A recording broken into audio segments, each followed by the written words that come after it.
Bonjour tout le monde, moi ça va, je suis à peu près réveillé, tout va bien. Alors il n'y a pas d'invité ce soir, donc du coup on compense, on fait une grosse revue de presse. Par contre j'ai d'ores et déjà booké l'invité de lundi prochain, voilà, c'était le temps que je me remette un petit peu dans le bain. Et puis quand il y a des invités, il faut que je lise les livres.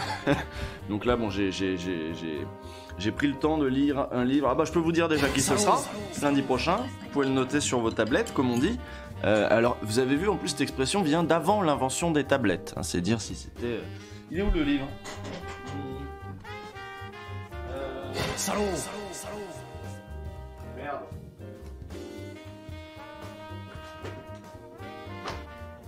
Là, j'ai pas perdu le livre. Ah bah non, il est là. Non, bah non, il est pas là. Il est où? Salaud! Dans la cuisine, peut-être.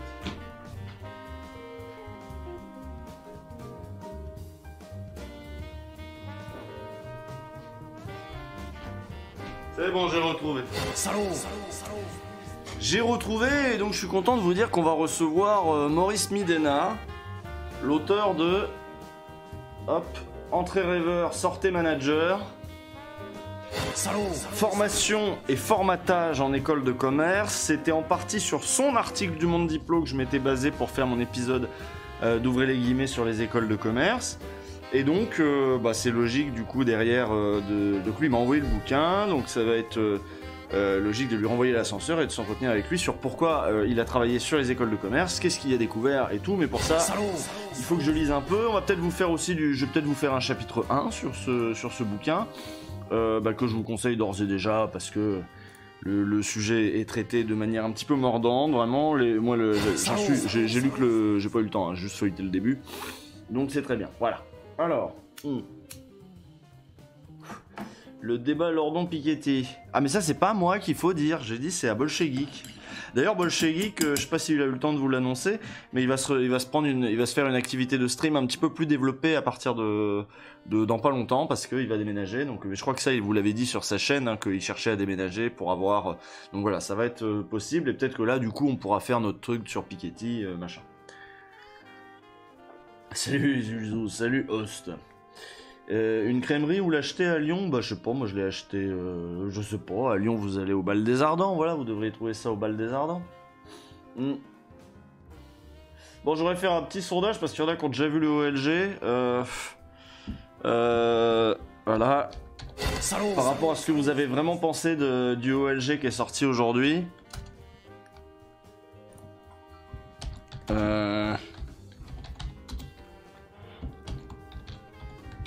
Salaud! Voilà, j'écris. Parce que j'ai vu des réactions quand même très nuancées. Non, pas très nuancées, justement, comment on dit à l'inverse? Polarisées, voilà, là-dessus. Voilà, Le Chignon, Barbara Stiegler, pour ou contre? Eh ouais. Salaud! Les vrais problèmes. Bon, sinon, je fais pas le débrief de OLG aujourd'hui. En plus, il dure 9 minutes. Il est regardable rapidement. Là même, vous pouvez aller le regarder que quand vous reviendrez, je serai toujours en train de dire bonjour. Donc voilà. Il n'y a pas de souci. Vous pouvez aller le regarder maintenant et revenir après. En tout cas, il n'est pas prévu qu'on en parle aujourd'hui. Aujourd'hui, ça va être une petite revue de presse tout à fait classique. Enfin, tout à fait classique. Les sujets sont comme d'habitude très intéressants, hein, évidemment. Qui viennent tous de la presse payante. Hein. Attention, s'il y a toujours des passe-droits ici. Et pour ceux qui l'ont déjà vu, ceux qui l'ont déjà vu, m'avaient dit que c'était sympa. Donc je vais m'en tenir assez sympa, on va dire. Chignon, oui, mais col roulé, pas sûr. Ah merde. Ah non, il y a une majorité de pour. Hein. Il y a 70% presque, hein, 69%. Il y a quand même des contre, hein. Il y a des gens qui sont contre. Bon bah écoutez, je vais faire comme si... Ouais mais tu vois, j'aurais pu avoir l'inverse, tu vois. J'aurais été content de... Je suis très content de ce résultat. Voilà. Bon bah dans 10 minutes, bah voilà tu peux y aller, ça se trouve je vais avoir démarré. Bah non, alors déjà faut que je dise bonjour à tout le monde. Et faut que je dise merci aux gens qui ont sub entre temps. Donc c'est ce que je vais faire tout de suite. Les gens qui ont sub depuis le début du stream. On remonte un petit peu dans le passé, voilà. Il y a 6 minutes donc c'est bon, on continue. Il y a 6 minutes c'est bon, il y a 7 minutes c'est bon. Hop, non, il y a 5 heures, voilà. Merci à Vieux Loubard, il y a 5 heures. Voilà, je vais quand même le dire à chaque fois, le dernier d'il y a longtemps. Mais on va s'en tenir sinon à ceux de maintenant. Merci Simon The Beach, il y a 7 minutes. Merci Ebi Big Glass qui dit incroyable.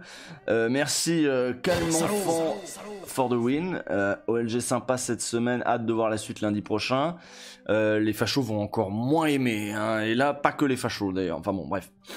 Train de la hype, bon merci le train de la hype. Axlolol, merci pour ce moment usuel, signé Axel. Dubois Martin, salut la gauche, merci Dubois Martin, il y a 6 minutes. Coten 02, salut, joyeux salaud en cette année 2021, pourvu que ça dure. Merci Indoukush 24, il y a 5 minutes pour ton abonnement. Sulisan qui dit résurrection du Parti communiste.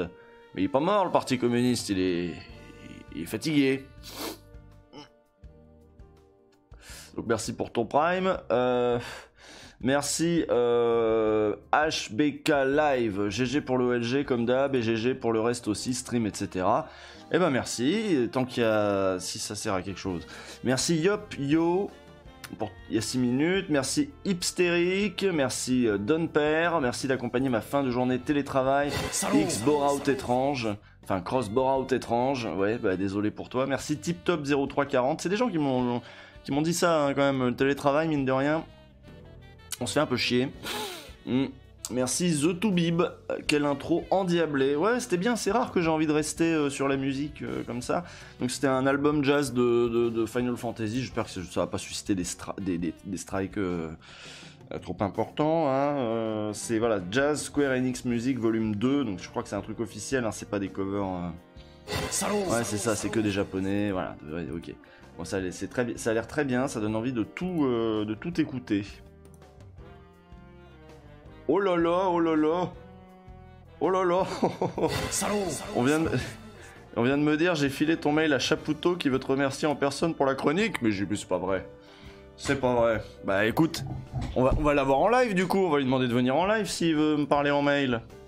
Ça me paraît un bon plan ça. Toujours des invités prestigieux comme ça. Par contre, ça fait longtemps qu'il n'y a pas eu de meuf, tiens, faudrait que je me casse le cul un petit peu à trouver une meuf.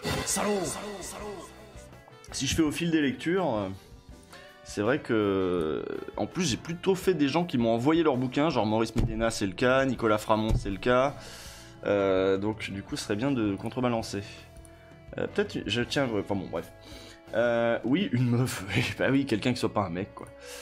Donc pas nécessairement une meuf, mais quelqu'un qui soit pas un mec. Je sais pas, j'ai pas encore vu Zone Interdite, donc je sais pas encore où on en est. Merci BeeGeesman76, merci Afrox68, merci Nif the Squirrel, merci Niram, merci Ibu pour qui dit chouchou. Cœur sur toi me dit Ginetti ou Ginette. Merci Diogène the Dog, belle imitation de Maïté. Ah ça c'est pour Cotentin. Merci Spont EXE, il y a 4 minutes. Merci EKL, toujours de gauche, j'ai adoré le OLG d'aujourd'hui, bravo et merci pour ton travail. Merci Jospin 2022 qui est pour un col roulé de gauche. Bah voilà, comme à l'époque de Michel Foucault, voilà. T'as pas honte de faire payer un étudiant, me dit Air Barbier. Bah, je suis désolé, mais moi je t'ai rien demandé. il y a les replays sur YouTube, c'est donc. Merci, mais merci du coup.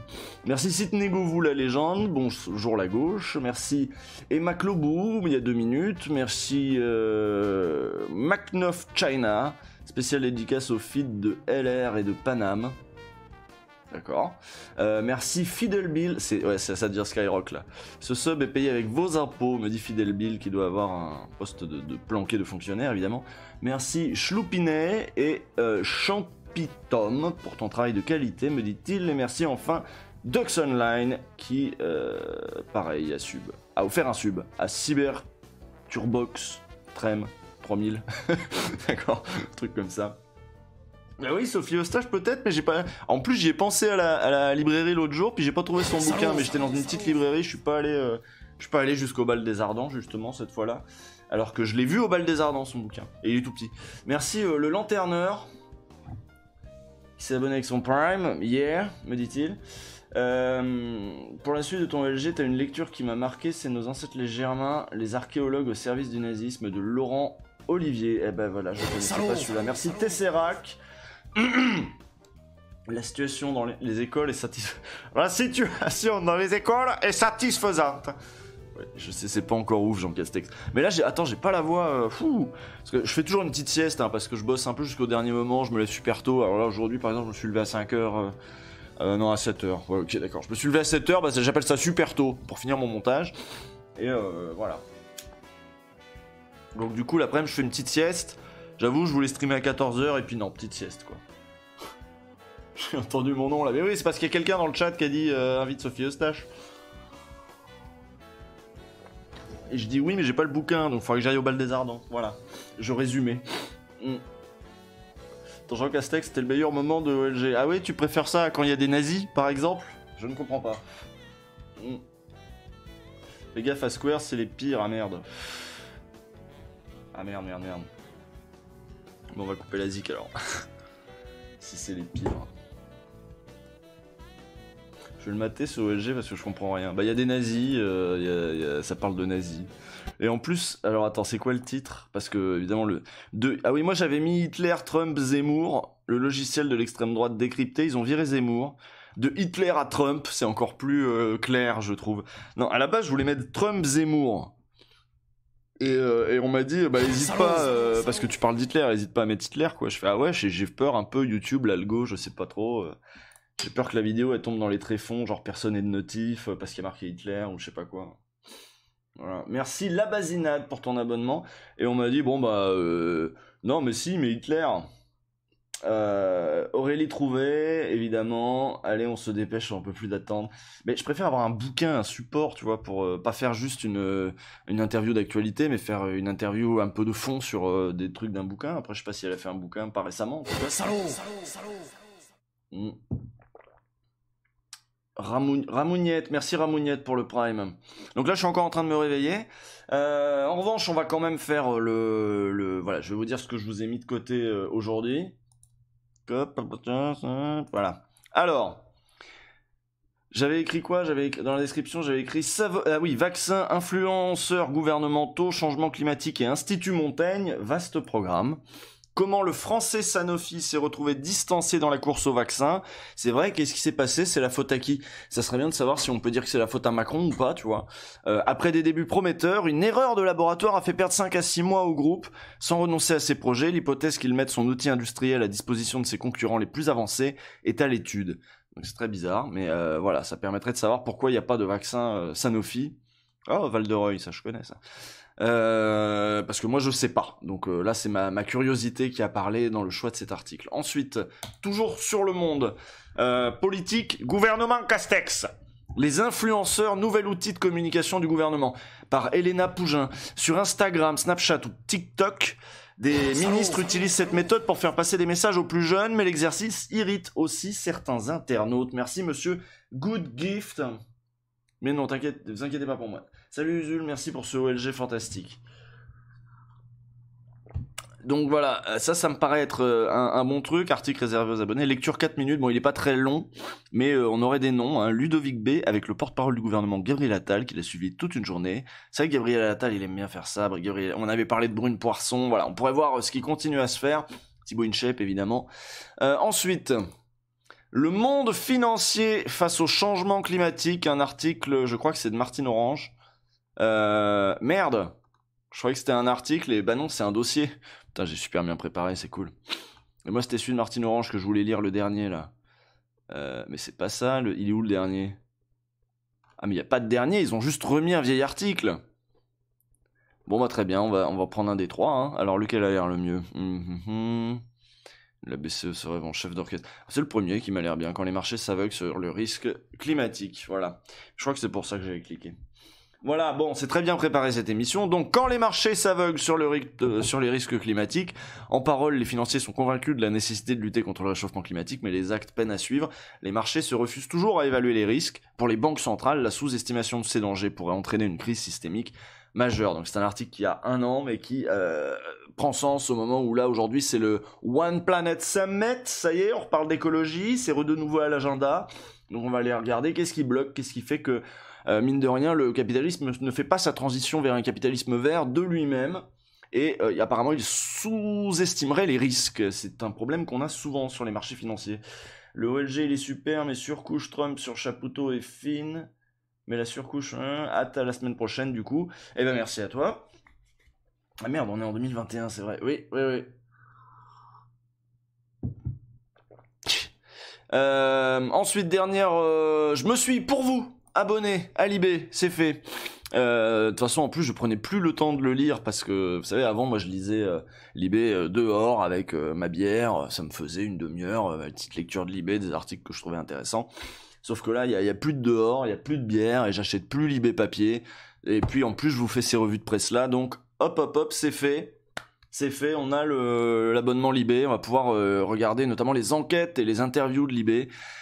Et on commence par une enquête qui est parue le 9 janvier, donc avant-hier.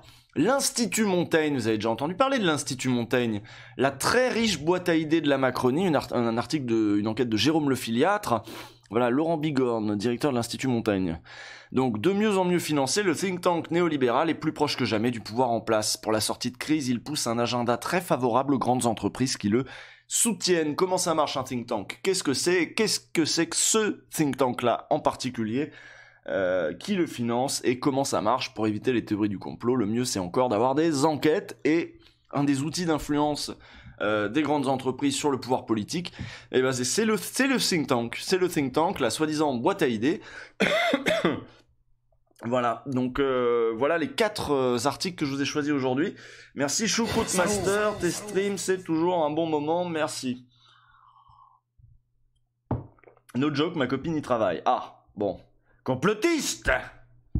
Théorie du complot ! Salaud. Merci Pat167, merci à toi pour le partage de culture politique qui est au sens de la lutte des classes. Bah c'est pas grand chose, c'est rien, c'est tout naturel, moi ça me vient tout seul. Merci aussi à Barbark. Merci Barbark. Salaud.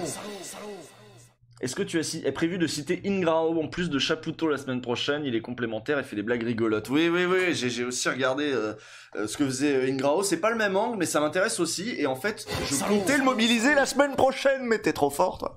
T'es vraiment trop fort. Non, mais c'est vrai sur le lien entre des affects politiques et la rencontre entre... ouais, c'est ça, des affects et puis des corps et des postures et puis des actes. Et du politique. Et voilà, je trouvais qu'il y avait des trucs qui étaient très fertiles dans sa manière de voir la situation. Vraiment, on est loin de ce que je reproche souvent aux gens, c'est de dire, de faire des réductions individualistes, de dire, alors, toi t'es un bourgeois, moi je suis un bourgeois, machin. Mais c'est pareil sur les nazis. Ah ouais, moi je suis un nazi, un tel c'est un nazi, machin. L'idée c'est de voir la généalogie aussi des idées, des systèmes de justification, des systèmes de production, de postures morales, intellectuelles, éthiques, après. Et qu'est-ce qui les favorise, qu'est-ce qui les permet, comment elles sont employées par le pouvoir politique dans les entreprises aussi d'ailleurs. Merci I Drink ton milkshake, l'épisode était bien, je ne connaissais pas Chapoutot, je vais creuser. Bon, tu peux le regarder en conférence, hein, ça va te stimuler, je pense. Enfin moi je trouve ça stimulant. Edoui a-t-il tweeté sur le OLG d'aujourd'hui ? Non. Non, je ne crois pas. Je ne crois pas. Sur le rôle des intellectuels dans le nazisme aussi, Ingrao. Exactement. Exactement. En conférence, il est top à regarder. Oui, exactement. Ouais, hier sur LCI, Jean-François Kahn parlait de fasciste alors que Luc Ferry refuse cette nomination. Ah bah oui, je rappelle que c'est le même Luc Ferry qui appelait à tirer sur la foule des Gilets jaunes.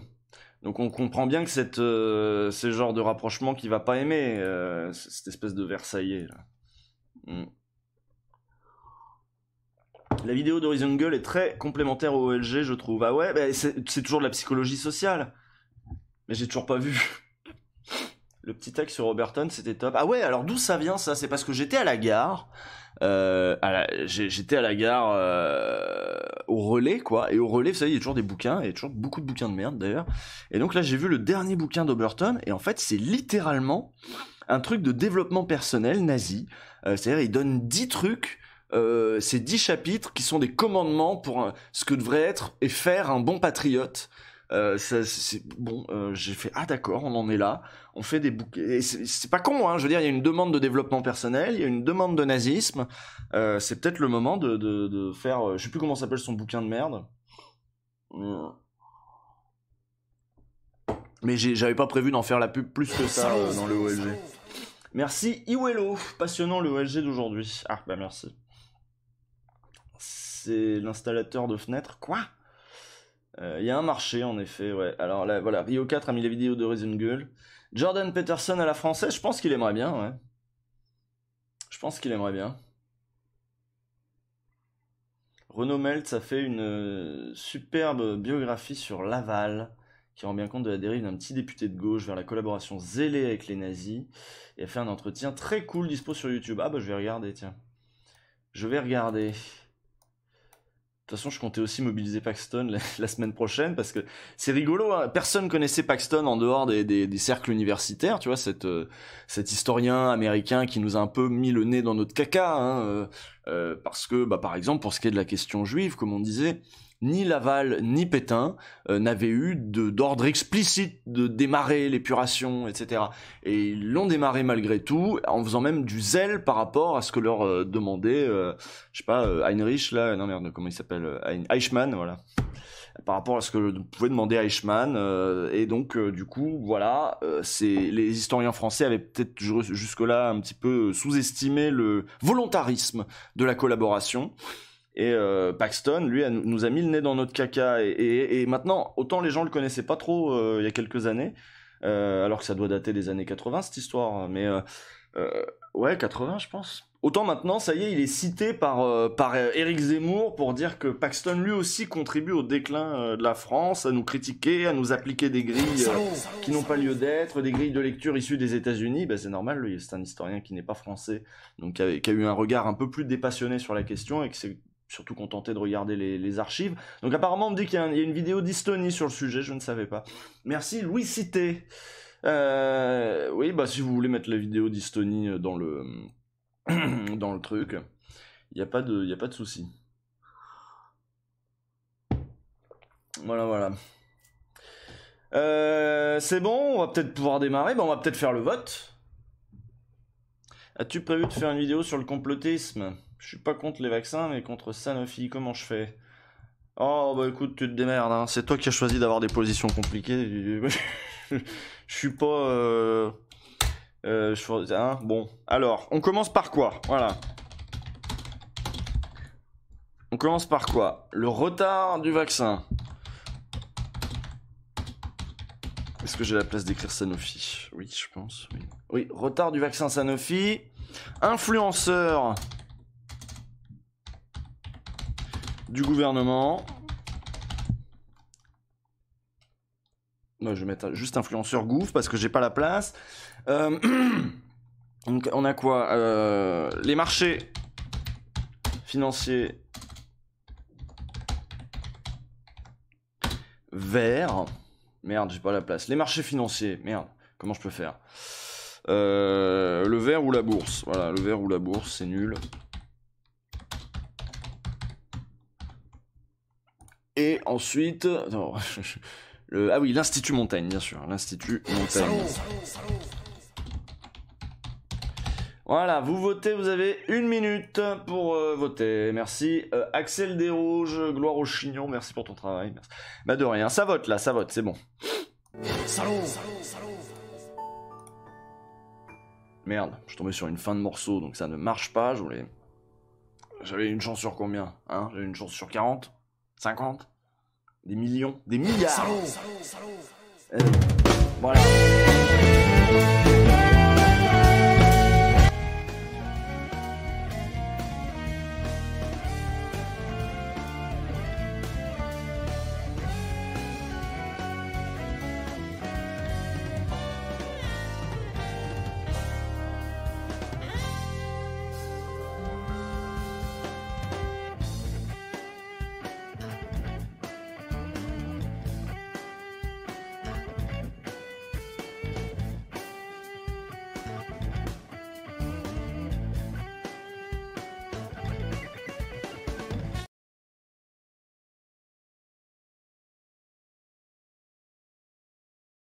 Quel cafouillage.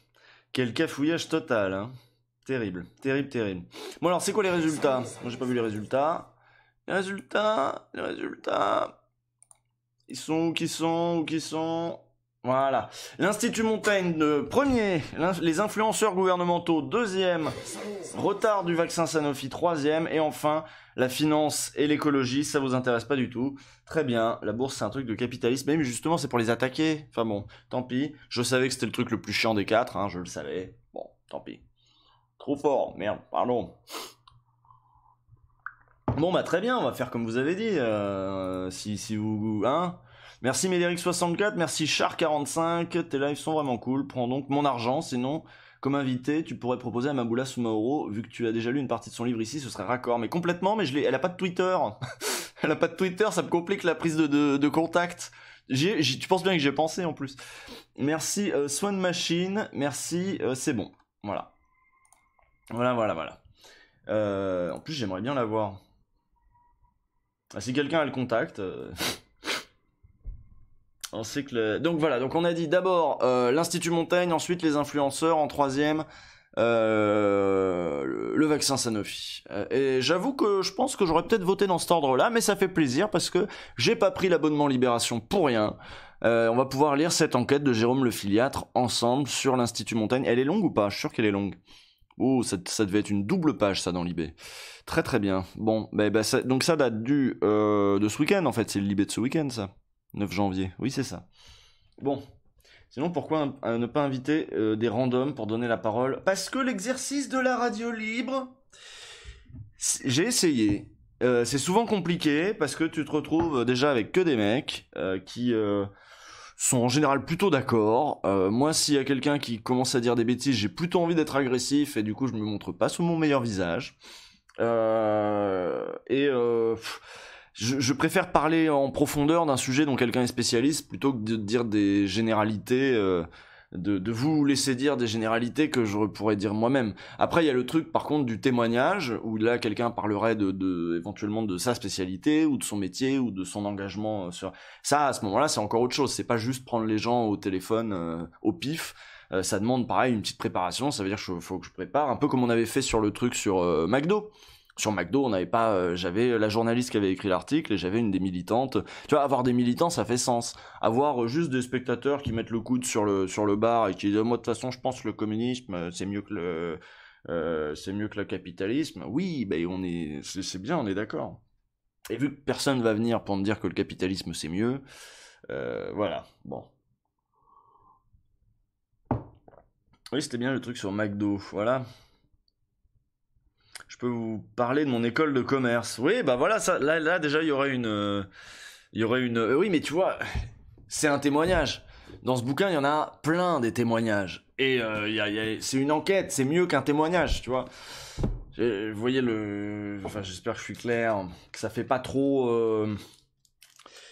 Mais si, pour moi, c'est plus simple de faire comme ça, pour être sûr d'avoir du contenu, vous voyez.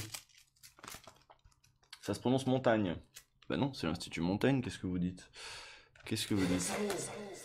Merci Adrien Cutie. Il y a au moins une douzaine de capitalistes dans le chat. Oui, c'est clair, t'aimes pas les gens. Non, c'est que c'est le bordel, en fait. C'est le bordel, les gens ils parlent soit trop, soit pas assez. Voilà, c'est un... Oui, bah je suis désolé. Mais vous pouvez vous faire la main en lançant votre propre live sur Twitch. Lancez votre propre chaîne. C'est ça, on critique suffisamment le micro-trottoir pour pas faire du château micro-chattoir. Voilà. C'est l'Institut de Broglie. Institut Breuil, pardon. Institut de Broglie. On a noté les noms des capitalistes, c'est envoyé au bureau. Les cocos, ils aiment l'ordre, alors. Voilà. Salut Jules, que penses-tu de la revue de presse de Samuel Etienne? Mais je sais pas, j'ai pas regardé. C'est le matin. Puis j'ai du boulot, moi. Lancez votre live et faites votre interview avec 2 vues. Voilà, faut bien se former quelque part. Parce que moi, vous savez pas, mais moi je suis parti de rien, hein. Moi à la base, je faisais des vidéos à 100 vues, hein. Ouais, faut bien partir de quelque part, hein. Bon, le Filiatre, c'est un nom chelou. Ah bon? Merci Sanctuc 0 ou Sanctuco. Salut la gauche américaine. Ah oui, c'est vrai, c'est nous la gauche américaine, j'avais oublié. Bon, l'Institut Montaigne, on y va? Samuel Etienne, demain à 9h30, rejoins-nous. Peut-être je vais dormir moi à 9h30, moi je suis du genre à me lever tard, hein, vous savez. D'ailleurs c'est surtout pour ça que j'ai pas lancé Twitch, que j'ai pas vu Samuel Etienne, c'est parce qu'en général je dors à cette heure-là. Usul, une success story à l'américaine, oui c'est un peu ça, ouais. Ça fait 15 ans que je fais des vidéos qui font 20 vues. Alors, est-ce que tu penses que c'est de la faute des gens? Ou est-ce qu'il faut faire des mieux vidéos? Ou d'autres vidéos? Ou changer de médium? Tu vois, il faut s'adapter, comme disent les néolibéraux. Comme dit le bouquin de Barbara Stiegler, justement. Samuel Etienne est bien sympathique, c'était bien sympathique et très agréable, très bien. Ou la faute de l'algo, oui, c'est aussi de la faute de l'algo. Non, mais je fais de la provoque, là. Dans LG, tu dis que Macron est ultra-libéral, mais avec toutes les aides, dont le chômage partiel, n'est-il pas une soviétisation de l'État français? Est-ce qu'on répond vraiment à ça, en fait? Est-ce qu'on répond vraiment à ça? C'est-à-dire, dans la mesure où l'État fait ça pour maintenir l'appareil productif capitaliste dans la main des propriétaires privés, c'est pas ça une soviétisation. Au contraire, comme dans tous les régimes capitalistes, l'État est en train d'éponger les pertes du privé pour que le privé reste à flot, et c'est nous qui collectivement allons payer pour le privé. Ça marche comme ça un État capitaliste. C'est pas parce que l'État s'occupe de plein de trucs que c'est pas derrière les capitaux qui gardent la main sur l'industrie. Vous voyez un petit peu l'idée? C'est pas ça la soviétisation. La soviétisation serait si l'État prenait la main, racheté en fait, tout simplement, nationalisé. Et je dirais même que ça pourrait se défendre. Hein, quand même. L'État fait confiance au capital, c'est ça. On est en train de nous saigner, nous, les comptes publics, l'État, pour sauvegarder les capitalistes et essayer de me faire croire que ça c'est du marxisme ou c'est du soviétisme. Enfin, réfléchissez un peu avec votre tête, s'il vous plaît. Essayez d'être sérieux avant d'employer des grands mots comme soviétisation ou je sais pas quoi. Franchement, soyez conséquents parce que là, les abrutis qui commencent à dire non mais j'en vois de plus en plus, donc je fais la petite réponse comme ça, mais peut-être qu'il faudrait faire un OLG là-dessus, quoi. C'est vrai. Mais normalement, l'adage de socialiser les pertes et privatiser les profits, il est connu. C'est une dynamique connue du capitalisme et du néolibéralisme. Donc voilà, réfléchir les gars, allez réfléchir, c'est ça. Chevaliérisation de l'État, oui, voté personnel. Merci héros. Bon, on va commencer l'article sur l'Institut Montaigne.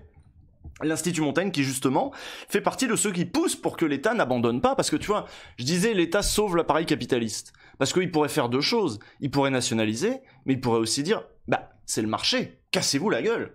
Les entrepreneurs se rémunèrent sur leur capital, leur capital investi avec des dividendes au nom du risque. Bon bah voilà, le risque il est là, bah vous avez pas de dividendes, vous arrêtez, vous vous barrez, votre entreprise se casse la gueule. Alors évidemment l'État ne peut pas laisser faire ça parce que des emplois, il y a des problèmes d'emploi, mais on voit qu'on peut complètement résoudre la question avec une idée à base de nationalisation, où on peut sauvegarder les emplois, mettre toute une partie de l'économie et de la production au service de l'intérêt collectif plutôt qu'au service de l'intérêt privé, ça peut être une option.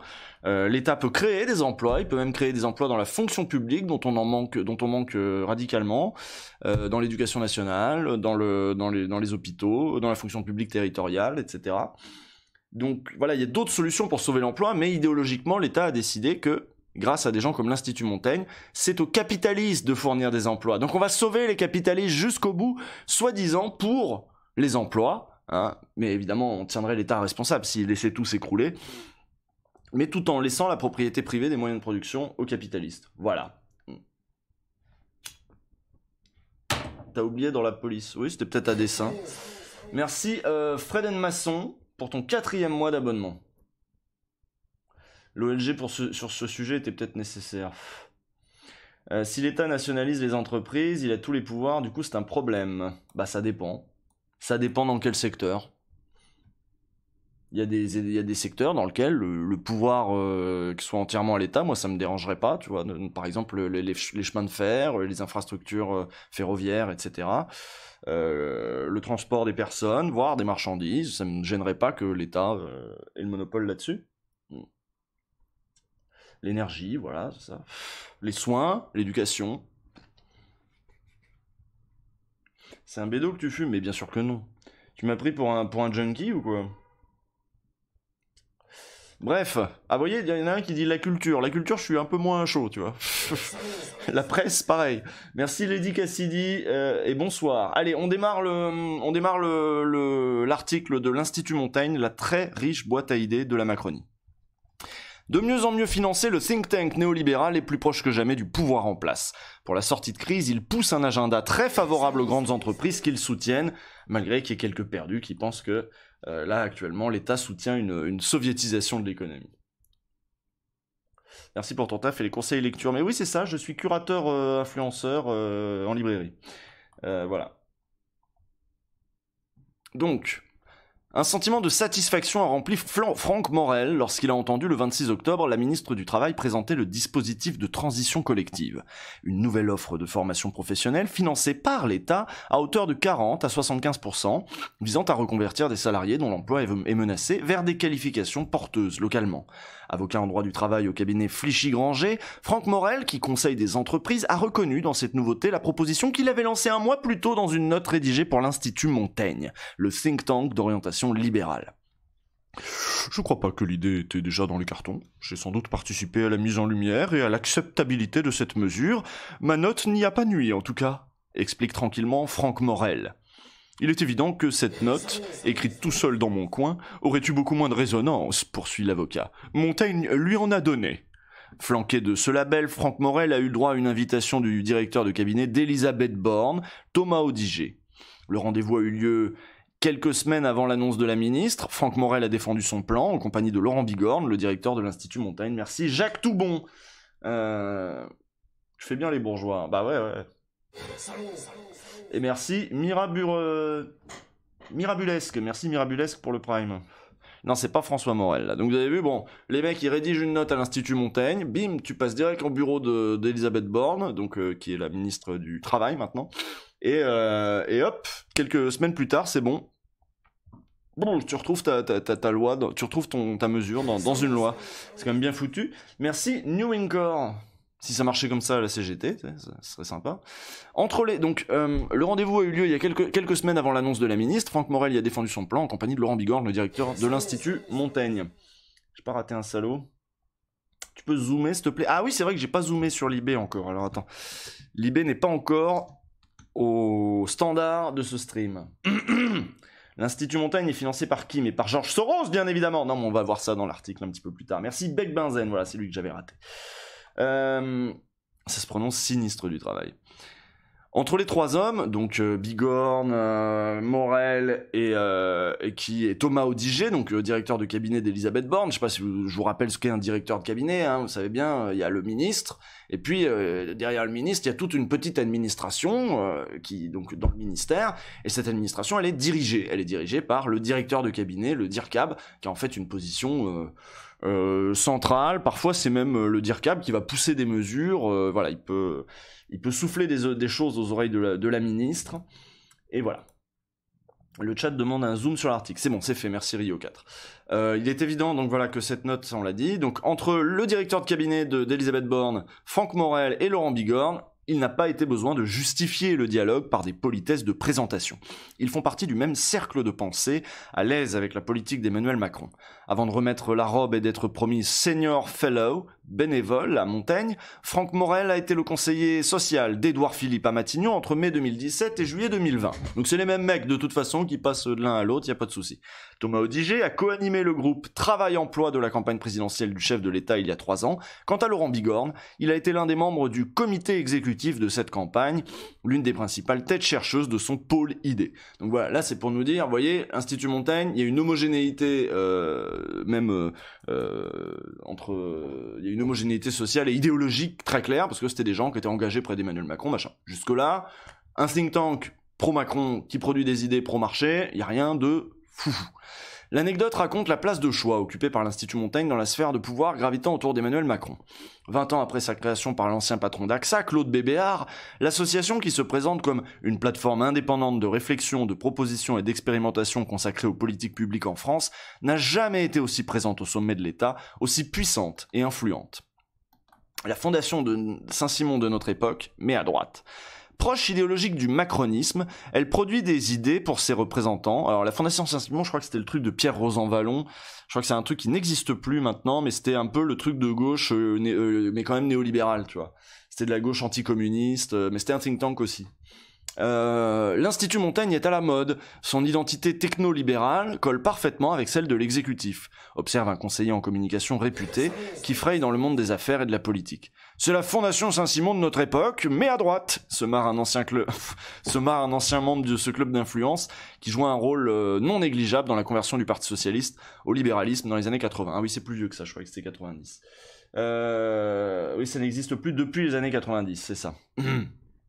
Dans la période actuelle de crise violente, dont on cherche désespérément la voie de sortie, l'Institut Montaigne s'active. Depuis le printemps, il multiplie les notes qui poussent sur le plan socio-économique un agenda à faire rougir de plaisir les entreprises. Assouplissement du marché du travail, subventionnement de l'investissement, libéralisation des soldes, augmentation de la durée du temps de travail, réduction des dépenses publiques structurelles. Rien pour déplaire aux 160 entreprises qui le financent, la crème de la crème, la quasi-totalité du CAC 40, LVMH, Total, des grands cabinets d'avocats, des banques, Lazare, BNP Paribas, et même Google et Amazon. Aucun cotisant n'apporte plus de 1,2% du budget total. Donc ils sont tous un peu à égalité, donc on peut dire que c'est un think tank qui représente les intérêts du capitalisme en général, on va dire. Question d'indépendance, selon Montaigne, donc peut pas apporter plus d'1,2% du budget. Question bah oui, sinon Google peut foutre beaucoup plus d'un coup, et là il y aura plus de place pour pour je sais pas, pour LVMH. Non, LVMH ça va, je pense qu'ils peuvent suivre. Peut-être pas Google, peut-être pas. J'ai l'impression que j'ai pas eu de café, moi je galère encore. Là j'ai plus de café, j'ai bu une cafetière. J'ai bu une cafetière. Donc ça, c'est les décideurs. Donc, question d'indépendance. Dans sa profession de foi, l'Institut affiche 3 objectifs. L'efficacité de l'action publique, la compétitivité de l'économie, bien sûr, mais aussi la cohésion sociale. Il s'est distingué par le passé avec des rapports sur la diversité, les discriminations ou la désinformation, certains salués par l'IB.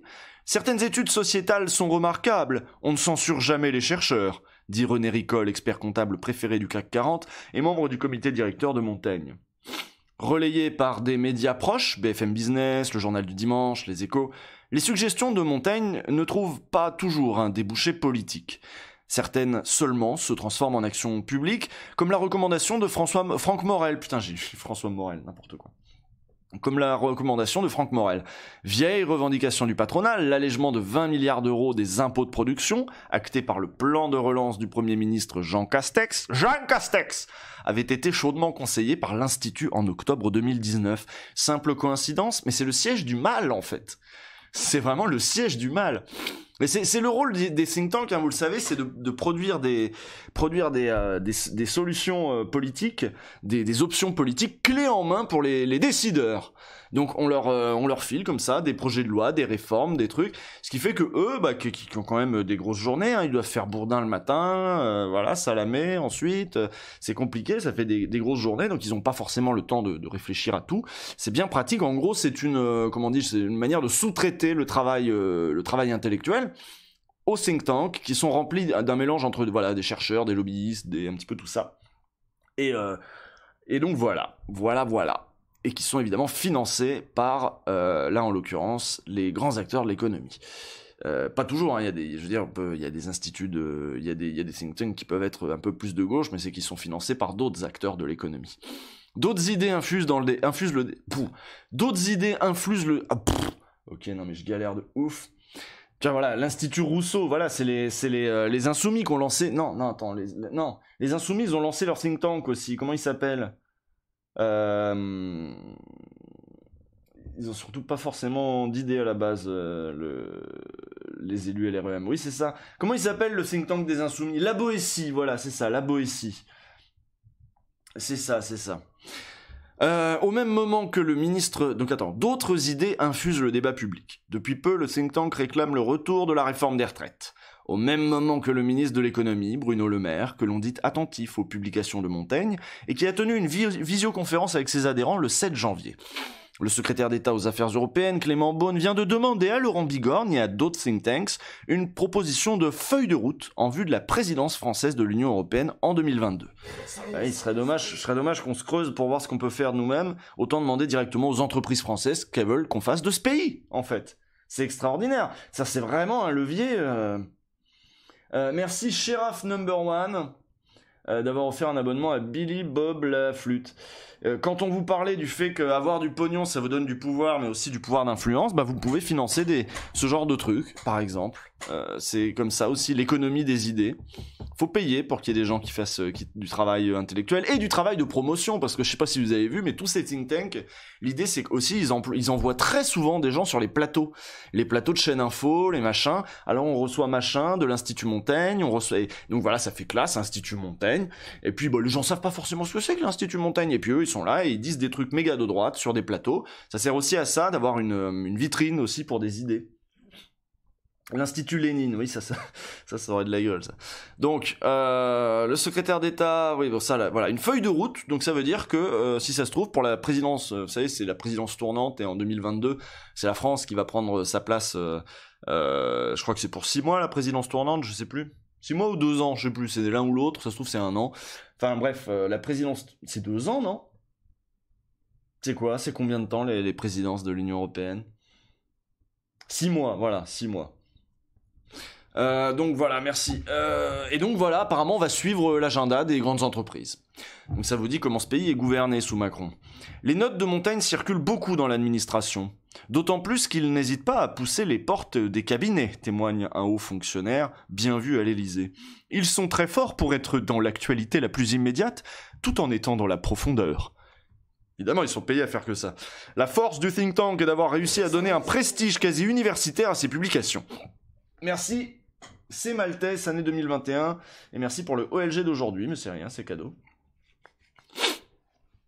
Donc ils poussent la porte des cabinets, ils sont très forts. La force du think tank, c'est qu'ils ont réussi à donner un prestige quasi universitaire à leurs publications, et j'imagine qu'évidemment ils doivent embaucher et salarier des universitaires, c'est-à-dire c'est aussi grâce à ce genre de truc qu'on peut irriguer la recherche en sciences économiques, machin, ou en tout cas se servir du prestige de certains chercheurs pour proposer, pour ensuite vendre des solutions en disant qu'il y a eu des chercheurs derrière, etc.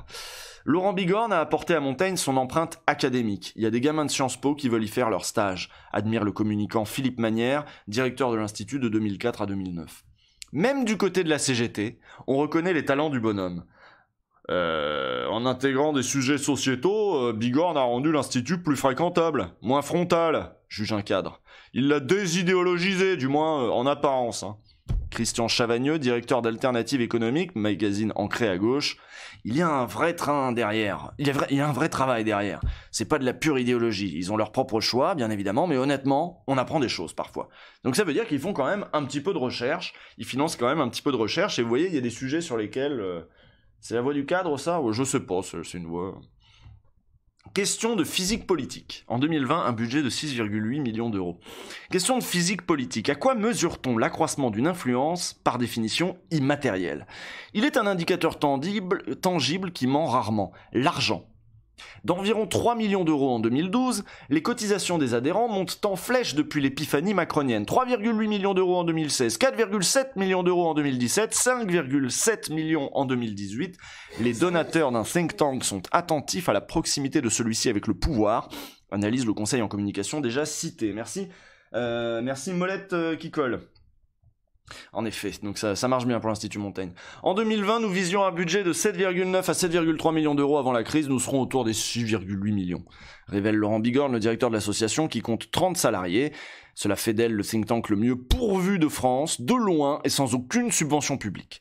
Les rivaux les plus médiatiques, la Fondation Jean Jaurès, de centre-gauche, la Fondapol, de droite, avaient respectivement des ressources de 2,9 millions d'euros en 2019 et 1,6 million en 2018. Nous sommes en croissance, constate Laurent Bigorne, pour qui c'est le résultat d'une structuration et l'effet mécanique du bouche à oreille. Bah bien sûr, tiens, le bouche à oreille. Nommé en 2010, l'ex-directeur d'études à Sciences Po reçoit tôt le matin au siège de l'Institut dans le 8e arrondissement de Paris. Le quartier de luxe, des affaires et aussi de l'Élysée, qui est à 5 minutes à pied. L'argent, c'est la prérogative de cet agrégé d'histoire qui se voit davantage en patron de PME qu'en intellectuel. Une journée normale, pour moi, c'est en moyenne 10 rendez-vous, dont la moitié ou plus sont avec des adhérents, dit-il. Au printemps, il a refusé le chèque de 65 000 euros d'une entreprise chinoise. Il y a des gens dont on ne veut pas. Des entreprises russes, des États étrangers ou des sociétés qui ont un agenda de lobbying tellement énorme. Avec ces moyens... Ça, c'est ça, je sais qu'ils veulent pas des Russes et des Chinois, ça laisse supposer... Je vais faire ma théorie du complot. Ça laisse supposer une influence américaine dans le truc. D'autant plus qu'il nous a été dit un petit peu plus tôt qu'il y avait aussi Google et Amazon qui eux avaient le droit de mettre du pognon là-dedans et là c'était pas grave. Donc ça laisse un petit peu supposer une influence américaine quelle qu'elle soit. Et ce qui serait pas absurde si c'est le plus gros think tank de France, on sait comment il procède quoi. Tu vois le mal partout. C'est probable. Moi je dis ça, je dis rien. Les ricains, les décideurs. Attendez, je me roule une clope. Espions chinois activated. Bah justement, eux, ils veulent pas d'espions chinois, ça veut dire qu'il doit y avoir des espions de l'autre côté. Mais non. Montaigne, c'est un français. Ah oui, très bon argument, c'est vrai. Montaigne est français. C'est vrai. Pas con.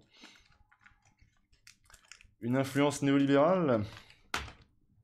Ne pas sous-estimer le simple racisme. Oui, mais enfin d'être focus sur les Chinois. Tu sais, de refuser l'argent de grands capitalistes russes et chinois pour accepter l'argent de grands capitalistes américains, et en sachant que, voilà, en sachant ce que pèse comme danger sur la démocratie, les GAFA, machin. Voilà, bon, bref. Je vois plus une influence qui a infusé depuis les années 80 en France qui vient des US, mais rien d'aussi structuré. Mais lisez des bouquins, les gens, hein. Bon là c'est Kokobé, je sais que tu lis des bouquins, mais lisez des bouquins un petit peu sur comment... faut pas voir des espions partout, mais faut pas en voir nulle part non plus. Vous pensez pas que l'Europe est une zone d'influence, je veux dire, il y a eu des révélations, la NSA, tout ça. Vous pensez pas que l'Europe est une zone d'influence des ricains, une zone d'influence privilégiée? Attendez, s'il vous plaît, vous êtes pas des lapins de 3 semaines. Faut regarder les choses. Vous avez pas vu le bureau des légendes? Hein? Ok, Sky. Non, oui, mais Sky, c'est pour spammer devant les Russes. Moi, je me pâme pas devant les Russes et je me défie même des espions chinois. Parce que moi, je suis un vrai patriote. Bon, bref, ils ont refusé... donc voilà, avec ses moyens financiers en hausse, l'homme a 2 directions de développement stratégique. Vers les territoires, le think tank vient de sortir une note sur la Seine-Saint-Denis, vers les territoires, et vers l'Europe. On résume l'ambition, être présent à tous les échelons de la décision publique. C'est bien, c'est pas du tout inquiétant. Laurent Bigorne, qui est tout sauf idiot, sait bien quelle question on est venu lui poser. L'Institut Montaigne est-il devenu le point de rencontre parfait des intérêts des grandes entreprises et des besoins du pouvoir macronien? Ah, intéressant, c'est rigolo ça de dire, bon nous on est venu avec cet angle-là, et il nous a vu venir Laurent Bigorne. Alors qu'est-ce qu'il va répondre? Ça va être quoi ces éléments de langage? Le véhicule de communication des premières et en même temps la boîte à idées du second. Le directeur refuse l'étiquette de lobbyiste. C'est quand vous avez des clients. Moi, Carrefour ne me demande rien. Réponse peu convaincante. Les notes et rapports sont rédigés par des groupes de travail intégrant à côté des hauts fonctionnaires et parfois d'universitaires, des cadres dirigeants des entreprises adhérentes concernés par le sujet traité. Eh ouais, et j'imagine que quand ils rédigent des notes sur un sujet en particulier, un secteur économique en particulier, c'est parfois ce secteur-là, des gens issus d'entreprises de ce secteur-là qui vont être associés à la rédaction des notes, quoi. Donc, du coup, mauvaise réponse de la part de Laurent Bigorne, nous dit en tout cas Jérôme Le Filiatre pour Libération. Merci LOL, bien le bonsoir Usul et le chat. Merci LOL. Logiquement, les solutions poussées sont rarement au détriment des sociétés. Le président de l'Institut est l'ancien PDG d'AXA, Henri de Castries, un intime de François Fillon, et l'un de ses conseillers économiques lors de la dernière présidentielle. Pas un gauchiste. Contrairement au discours ambiant, notre problème, ce ne sont pas les inégalités, expliquait-il récemment au Figaro. Notre État-providence compte parmi ceux qui les corrigent le plus et le mieux. Donc oublions Piketty. En revanche, la réforme de l'État s'impose comme une évidence, c'est une priorité absolue. Donc ça, c'est Henri de Castries, hein, l'ancien PDG d'AXA. Sur sa proximité avec Emmanuel Macron, Laurent Bigorne ne peut se cacher. Elle est telle que le président de la République a voulu faire de lui le délégué général de son parti, En Marche, au lancement en 2016. Il aurait pu le nommer ministre ensuite, mais c'est Jean-Michel Blanquer, un autre ami très cher du directeur de Montaigne, qui a décroché l'éducation. On retrouve les particules, hein, oui. Henri de Castries, Institut de Montaigne. Donc Laurent Bigorne, qui lui n'a pas de particules. Laurent Bigorne prévient néanmoins, je ne suis pas un visiteur du soir. Les visiteurs du soir, vous savez, c'est ceux qui venaient voir le président à l'Élysée discrètement, quand il n'y avait plus personne, quand les caméras, les conseillers étaient en grande partie partis, pour discuter avec le président. Voilà, les visiteurs du soir, il y en a eu un certain nombre. C'est les gens qui sont écoutés, qui ont l'oreille du président. Voilà. Et lui, il dit « Je suis pas un visiteur du soir ». Il dit avoir vu le chef de l'État 2 fois au printemps, dont l'une lors d'un déjeuner avec d'autres patrons de think tank, et lui a parlé 5 ou 6 fois depuis, par la messagerie Telegram. Quand le président me pose une question, je lui réponds. Quand il a envie de me voir, je me déplace, explique-t-il. Il ajoute aussitôt qu'il a discuté récemment avec l'écolo Yannick Jadot, dont il dit du bien, tiens, qu'il a déjeuné avec la socialiste Anne Hidalgo, bah tiens, qu'il aime échanger avec les députés PS Valérie Rabault et Boris Vallaud. Un homme de réseau, son œcuménisme s'arrête au populisme de droite et de gauche. Mélenchon, Ruffin, on ne peut pas parler à ces gens-là, déplore-t-il. Et Zemmour est aussi nul en économie qu'en histoire. Très bien, merci. C'est bien avec la nébuleuse macronienne que le lien de l'Institut est le plus fort. Jolie brochette, ouais. C'est bien avec la nébuleuse macronienne que le lien de l'Institut est le plus fort. Non mais quand on vous disait que Hidalgo et Jadot c'était la gauche bourgeoise, c'est la gauche qui va aller boire des coups avec Laurent Bigorne, représentant des grandes entreprises, des machins, tout ça. Voilà. Hein? Bon, faut dire les choses, faut dire les termes. Cette relation privilégiée, donc voilà, c'est bien avec la nébuleuse macronienne que le lien de l'Institut est le plus fort.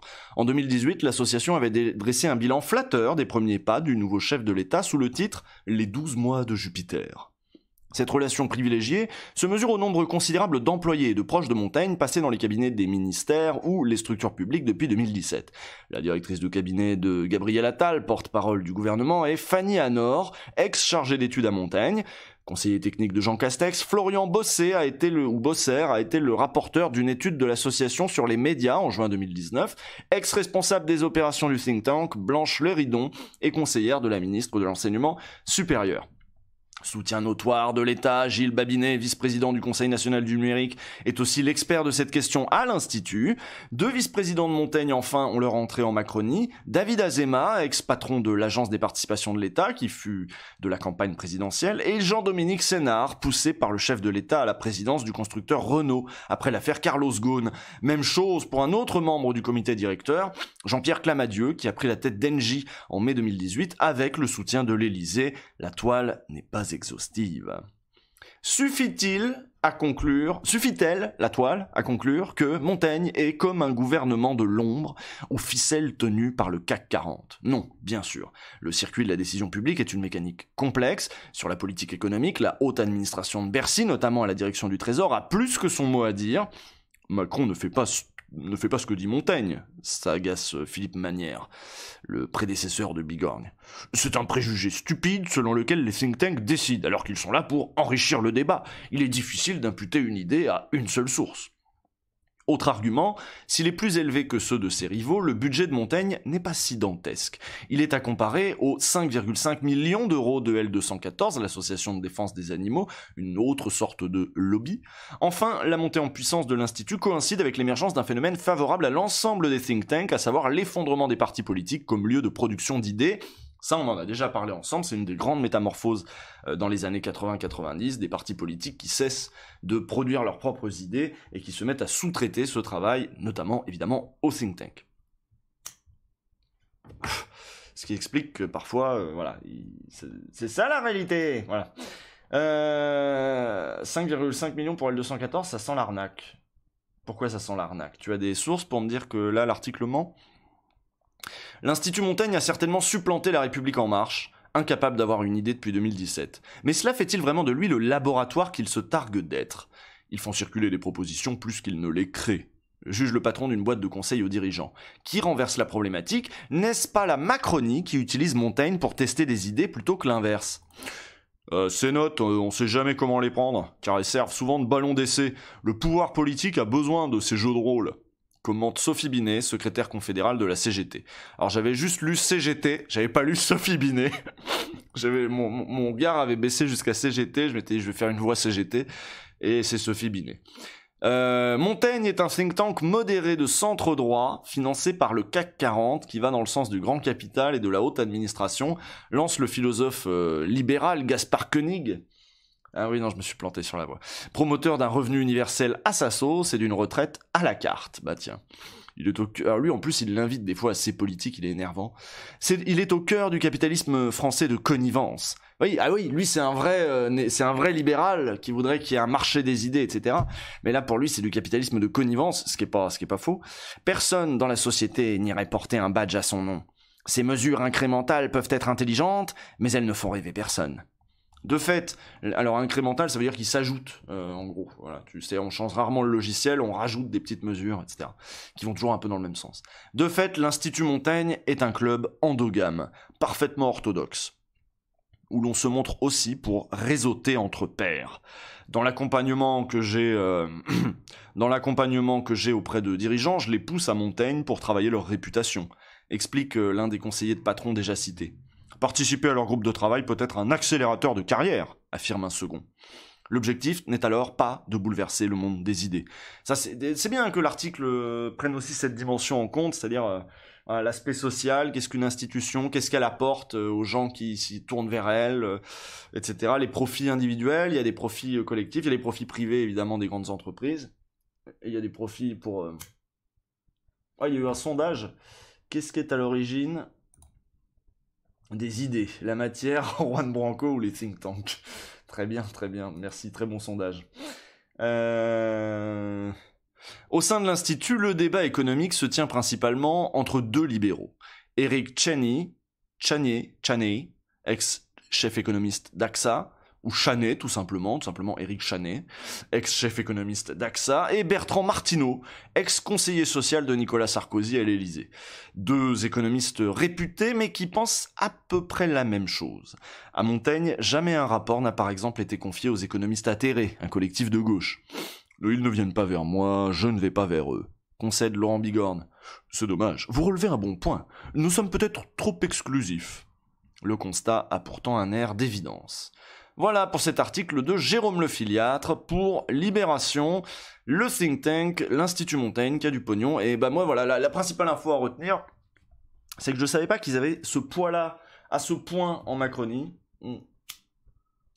Branco wins, ah ouais, de loin là, 65%, c'est pas mal. Je savais pas qu'ils avaient ce poids-là, qu'il y avait autant d'allers-retours entre cabinet, Institut Montaigne, etc. Je savais pas non plus que les boîtes qui payaient l'Institut Montaigne, même si c'est qu'à 1,2% du budget maximum, avaient le droit du coup de placer certains de leurs cadres dans les commissions pour produire des notes. Ça, je ne savais pas non plus. Bon, j'ai quand même appris des trucs, hein, pas mal. On n'apprend pas grand-chose. Eh ben moi, j'ai appris des trucs. Voilà.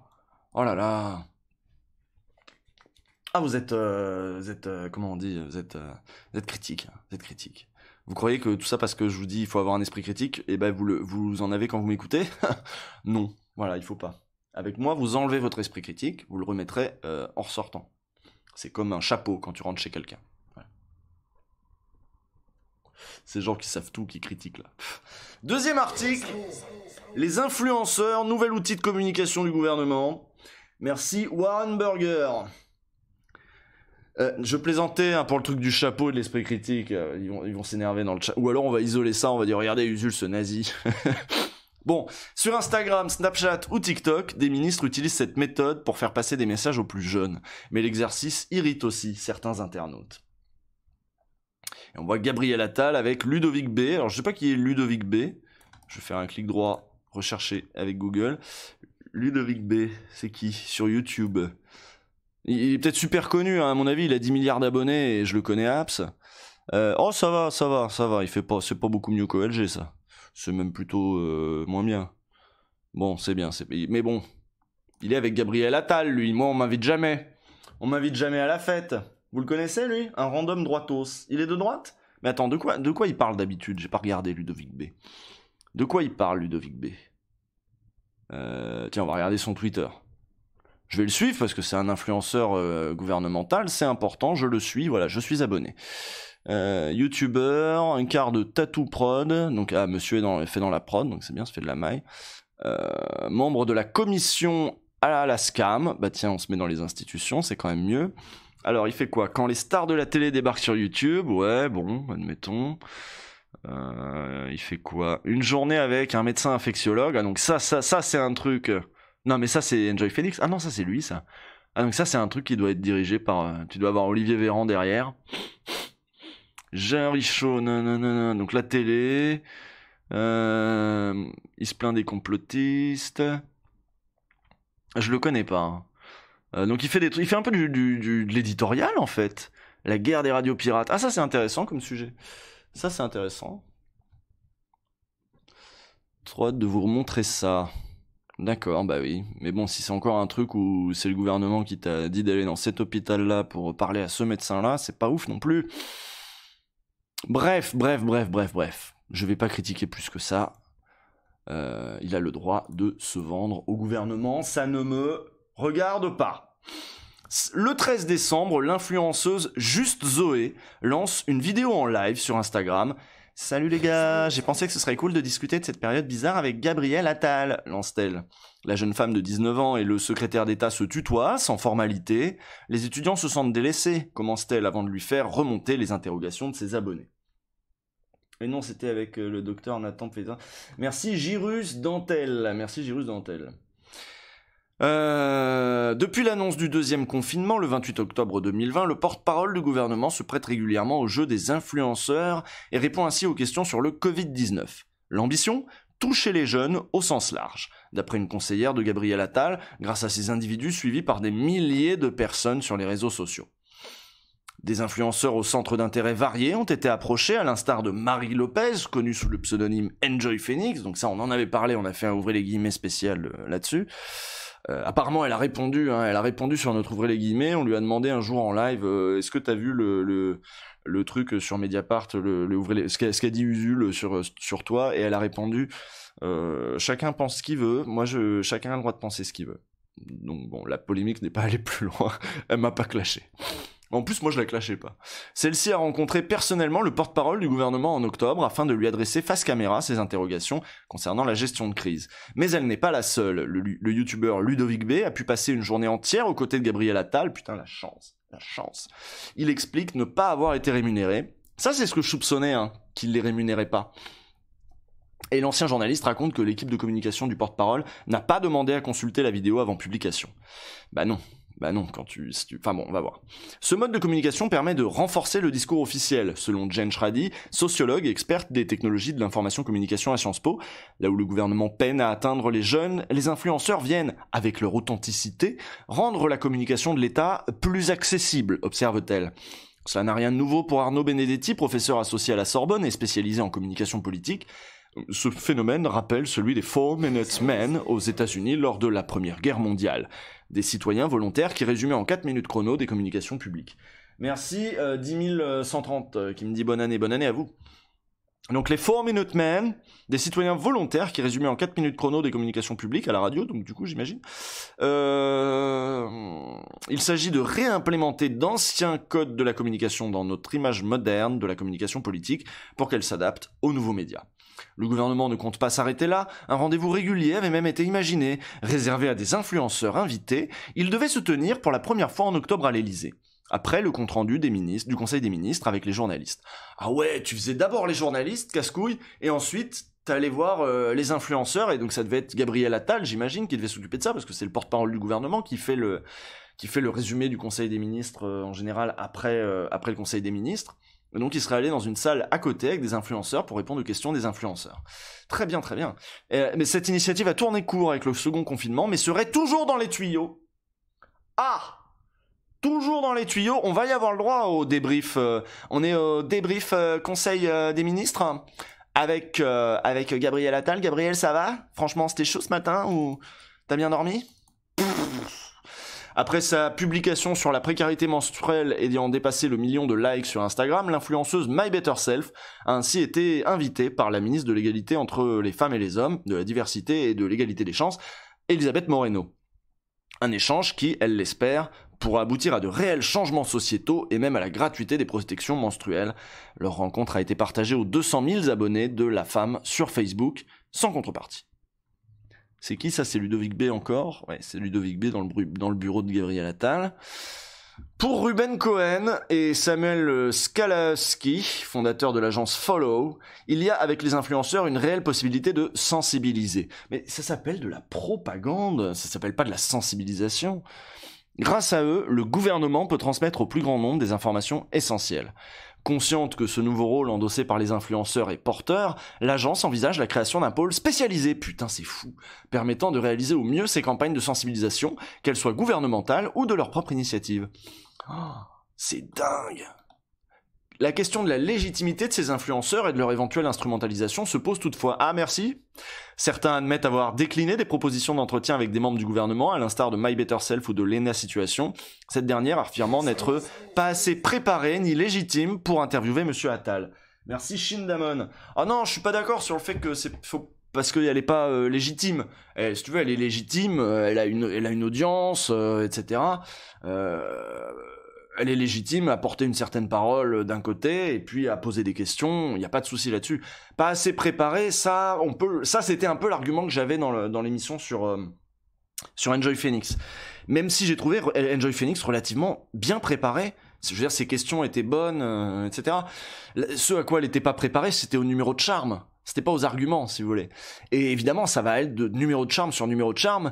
Évidemment, Attal va les tutoyer, les gens vont être super sympas dans les cabinets, c'est normal, c'est des influenceurs. Et en fait, il va se reproduire un phénomène de cours, comme avec les journalistes politiques, et à la fin, ça finit avec des mecs comme François-Olivier Gisbert qui cirent les pompes de tous les politiques parce qu'il les connaît, qu'en vrai ils sont sympas, on dit beaucoup de mal d'eux, mais vous savez, en vrai, il a un grand sens de l'humour, machin, tout ça, et des trucs comme ça, quoi.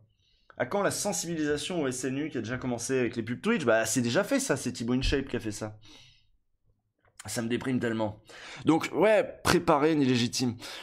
Je pense que ce qui pourrait se passer de mieux, c'est qu'il y ait un backlash.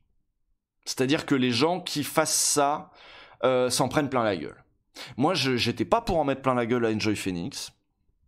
Par contre, je pense que il faudrait que les abonnés disent c'est bon quoi. Nous on te suit pas pour que tu sois le filtre entre nous et le gouvernement. C'est parce que comme ça les influenceurs refuseraient ce genre de truc en se disant je vais pas faire ça, c'est mauvais pour mon image de m'afficher comme ça aux côtés du gouvernement, etc. Et oui, je sais qu'elle a répété l'opération Enjoy Phoenix, j'ai vu, t'inquiète pas, j'ai regardé, j'ai suivi l'affaire. Je vais peut-être refaire un autre numéro d'ailleurs dans l'année qui reviendra sur ce sujet-là, voir ce qui a évolué depuis. Voilà. En plus c'est du bon matériel pour moi parce que c'est des gens de YouTube, je pense que j'en connais certains mieux que ne les connaissent certains de mes collègues journalistes, mais c'est vrai que dans les gens que moi je fréquente, personne n'accepterait ce genre de truc. Ça c'est sûr. Donc ça va être dans le pool des youtubeurs un peu plus mainstream que la question va peut-être un peu plus se poser. Les influenceurs ne doivent pas devenir des porte-parole du gouvernement, souligne, merci, Ruben Cohen, un constat partagé par Louise Aubéry, My Better Self, qui dit « Je veux bien m'associer au gouvernement pour des projets concrets, mais je n'ai pas vocation à lui servir de relais. » Très bien, très bien, très bien, mais c'est quand même un petit peu ce qu'elle fait, mais je vois qu'elle au moins elle s'est posé la question, tu vois. Donc bravo, My Better Self. Mais c'est pas elle qui s'était fait pourrir parce qu'elle avait fait un truc sur la précarité menstruelle qui était... je me rappelle plus c'était quoi la polémique, je suis désolé, j'avais pas suivi parce que je la connaissais pas, My Better Self, je crois que j'ai entendu son nom pour la première fois cette fois-là. Oui, elle s'était faite pourrir, mais elle avait fait quoi?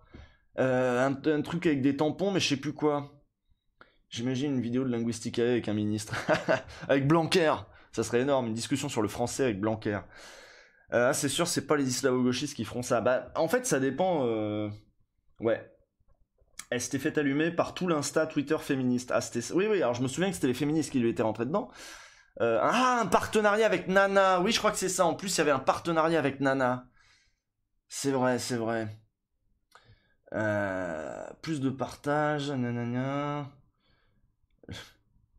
Bolchegeek avec Bachelot. Ouais, il y avait une publicité, mais même pas cachée avec Nana. Il y avait juste une publicité, quoi. Bah, en tout cas, voilà. Bon, en tout cas, elle se pose la question de est-ce que son rôle c'est de devenir porte-parole du gouvernement ou voilà, nous on a tendance à répondre je sais pas moi, Jean Massier et tout. Jean Massier, vous imaginez bien, il a été très approché, il s'est posé des questions éthiques, il y a certaines où il a pas répondu exactement comme moi j'aurais répondu, c'est sûr, mais au moins il s'est posé des questions sur bon, c'est quoi mon rôle, y compris sur Twitch. Quand le gouvernement vient me voir pour me proposer un super plan, moi c'est vrai qu'ils vont me proposer en fait du matériel. En fait, c'est ça, ils te proposent du matériel de dingue. Il n'y a pas besoin de te payer, ils te font une proposition que tu peux pas refuser. Une vidéo avec un ministre, ou rencontrer le Premier ministre, rencontrer la ministre de la Transition écologique, ou je sais pas quoi. En vrai, c'est une chance. C'est une vraie chance. Visiter un ministère, etc. Donc, il y a autant de trucs qui sont... On t'offre du matériel, la question c'est, est-ce que tu as les moyens de transformer ça en truc un petit peu critique, comme saurait le faire un journaliste nécessairement, normalement. Une partie de la formation des journalistes est quand même consacrée à faire en sorte, j'espère, hein, qu'il en reste quelque chose, mais à faire en sorte qu'ils aient un esprit critique sur le matériel qu'ils doivent critiquer. Quand ils ont quelqu'un à interviewer, l'idéal c'est d'essayer de le coincer. Voilà, quand t'es journaliste, t'es pas là pour juste servir de porte-parole, enfin de canal pour que machin s'exprime. Sauf si t'es Sonia Mabrouk et que tu reçois un invité d'extrême droite, évidemment. Mais sinon, normalement, c'est pas ça leur boulot. Donc la question se pose, et la question se pose d'autant plus pour des gens qui n'avaient pas nécessairement réfléchi à ça au lancement de leur chaîne, contrairement à ce qu'a dû faire Jean Massier, etc. On t'a fait des propositions, toi, genre... oui, je l'ai dit, il y a toujours ce truc dans les tuyaux avec Mélenchon, mais je me pose vachement la question, dans quelle mesure moi-même je choisis le contexte, je suis pas juste un canal d'expression pour Mélenchon, mais j'en profite pour moi... utiliser on en a débattu d'ailleurs sur la chaîne et je pense que ça c'est une bonne chose aussi, en débattre avec les abonnés. Je leur ai demandé si ça les intéressait que je reçoive Mélenchon sur Twitch, et je leur ai demandé quel genre d'angle il faudrait que j'ai pour que ce soit intéressant et qu'il n'y ait pas des trucs qu'on a entendus ailleurs 1000 fois, ou que ce soit pas juste le même contenu qu'on pourrait trouver dans la revue de la semaine où personne ne l'interrompt. Voilà, donc c'est ce genre de questions qu'il faut se poser. Mais par exemple, oui, ça c'est un genre de truc, tu peux le faire avec Mélenchon, machin. Et puis en plus le chat était largement pour. On en est où? Moi je pense que... Ah oui tiens, je vous l'ai pas dit. Je fais un point juste après là-dessus. Je fais un point juste après là-dessus et sur l'avenir de la chaîne, vite fait, entre deux articles. On continue avec Hugo Décrypte, tiens. Même chose pour Hugo Décrypte, qui reconnaît que les créateurs de contenu ont une responsabilité et ne doivent pas prendre à la légère leur association à des personnalités politiques. Notamment parce que la notoriété des influenceurs repose justement sur la confiance que leur portent leurs abonnés. C'est pour ça que je disais, faudrait qu'ils se prennent du bashing en fait quand ils vont voir Gabriel Attal. Grâce à son réseau, Hugo Décrypte avait déjà été choisi en 2019 pour interviewer Marine Le Pen sur France 2. Et puis surtout Emmanuel Macron, un samedi d'avant les élections européennes. Hein, c'est même plus pertinent encore de rappeler ça. Ce n'est pas le cas de tous. Juste Zoé raconte de son côté qu'elle a dû se justifier après son live avec le porte-parole du gouvernement. Après son live avec le porte-parole du gouvernement, oui. Ses abonnés ont d'abord cru qu'elle avait été payée ou orientée et n'ont pas compris pourquoi le gouvernement l'avait contactée. Ah ouais, ils n'ont pas compris. Bah tu m'étonnes. Des réactions qui font probablement écho à la communication politique faite en 2018 autour du Service National Universel, SNU, elle aussi menée par Gabriel Attal, à l'époque secrétaire d'État à la jeunesse. Lui, il est au top sur les influenceurs. 3 influenceurs avaient assuré la promotion du SNU, on en avait aussi parlé dans l'épisode sur le SNU, et un porte-parole du secrétaire d'État avait admis, dans Le Parisien, que ces partenariats étaient rémunérés, cette fois. La vidéo du youtubeur Thibaut InShape commençait ainsi avec un discret bandeau, inclut une communication commerciale.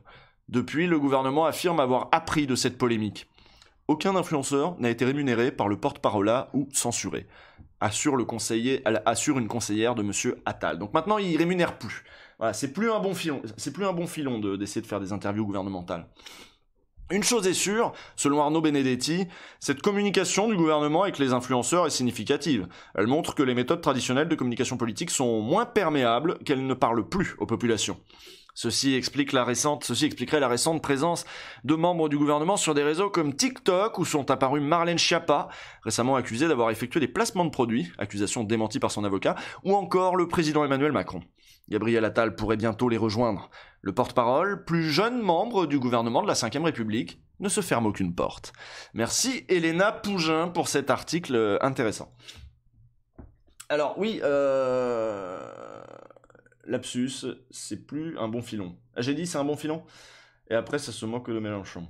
On n'est pas forcément payé en euros, visibilité, réseau sont d'autres formes de rémunération. Oui, ça je l'ai dit, et puis même prestige symbolique, d'être invité dans un ministère et tout, c'est flatteur. Tu te rends compte, tu parles avec un ministre, c'est pas toujours que tu parles avec un ministre. Moi j'ai pas parlé avec beaucoup de ministres dans ma vie. Pour ainsi dire, ça se compte sur un doigt d'une main. Donc bon, Attal se prépare une retraite d'influenceur à la fin du mandat de Macron, ou de conseiller com spécialisé dans ce nouveau marché en fait qui émerge. Vous voyez que c'est super intéressant de voir que l'agence, comment s'appelle l'agence Forward, l'agence machin là, l'agence Follow, voilà, l'agence Follow va développer un pôle spécial influenceur politique, enfin influenceur à la disposition des politiques et des causes. Merci Live Casus Belli, un abonnement Prime, quelle indignité. Merci Live Casus Belli. Donc voilà, c'est Casus Belli le magazine. Le titre de l'article, quelqu'un là, s'il vous plaît? Oui, tout à fait, oui, tout à fait. Ça s'appelle, alors c'est dans Le Monde et ça s'appelle, hop, on remonte plus vite, Les influenceurs, nouvel outil de communication du gouvernement. Et restez avec nous puisqu'on va s'intéresser au vaccin Sanofi qui a pris du retard. On va essayer de savoir pourquoi dans une enquête de Claire Gatinois et Chloé Eberhardt. Voilà. Et puis je pense que ça va être le dernier article pour aujourd'hui parce que ça fait 1h30 qu'on y est, et il est 18h16, ouais c'est bien, je pourrais m'arrêter là. J'espère que vous avez vu le OLG d'aujourd'hui, hein. Quand j'entends ça, je suis content d'être un youtubeur raté. Le point Méluche. Oui, alors non, c'était pas un point Méluche que je voulais faire, mais on va faire un petit point, tac, hop, on va faire un petit point avenir de la chaîne. Je pense que là maintenant vous êtes assez nombreux pour que je commence à transformer un petit peu la chaîne. C'était pas du tout prévu hein, de faire un petit point là-dessus, mais à pérenniser certains trucs et à investir pour d'autres, peut-être refaire l'habillage, même si l'été culturel et apprenant, je trouvais ça marrant que ça dure un peu, mais ouais, refaire entièrement l'habillage, investir, de l'éclairage, changer de micro, vous savez bien que mon micro est pas zinzin, foutre des mousses devant, prendre un fond vert, etc. Je pense essayer de monter en gamme, en gros, parce que je pense qu'il y a un grand intérêt à être présent sur Twitch. Il va se passer à mon avis plein de trucs. Là on parle des influenceurs, des instagrammeurs, des machins. Je pense qu'il y a pas mal de choses qui vont se jouer sur Twitch dans les années à venir, et particulièrement l'année de la campagne présidentielle. Donc ça serait pas mal d'être bien positionné à ce moment-là, d'avoir un stream propre. Et je pense aussi qu'il y a des gens qui vont arriver sur Twitch parce qu'ils ont découvert grâce à, comme je disais l'autre soir, grâce à Samuel Etienne, qu'on pouvait parler d'autres choses sur Twitch. Donc se professionnaliser un petit peu, en gros pérenniser certains formats, c'est ça, et rendre le tout un petit peu plus propre.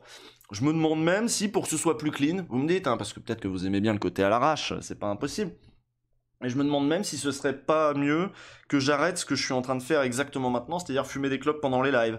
Est-ce que ça donne pas un petit côté crado qui est pas ouf, alors que je pourrais, comme quelques autres influenceurs, me mettre à juste vapoter pendant les lives, quitte à... Voilà, tu vois, c'est des petites questions que je me pose. Devenir une télé, quoi.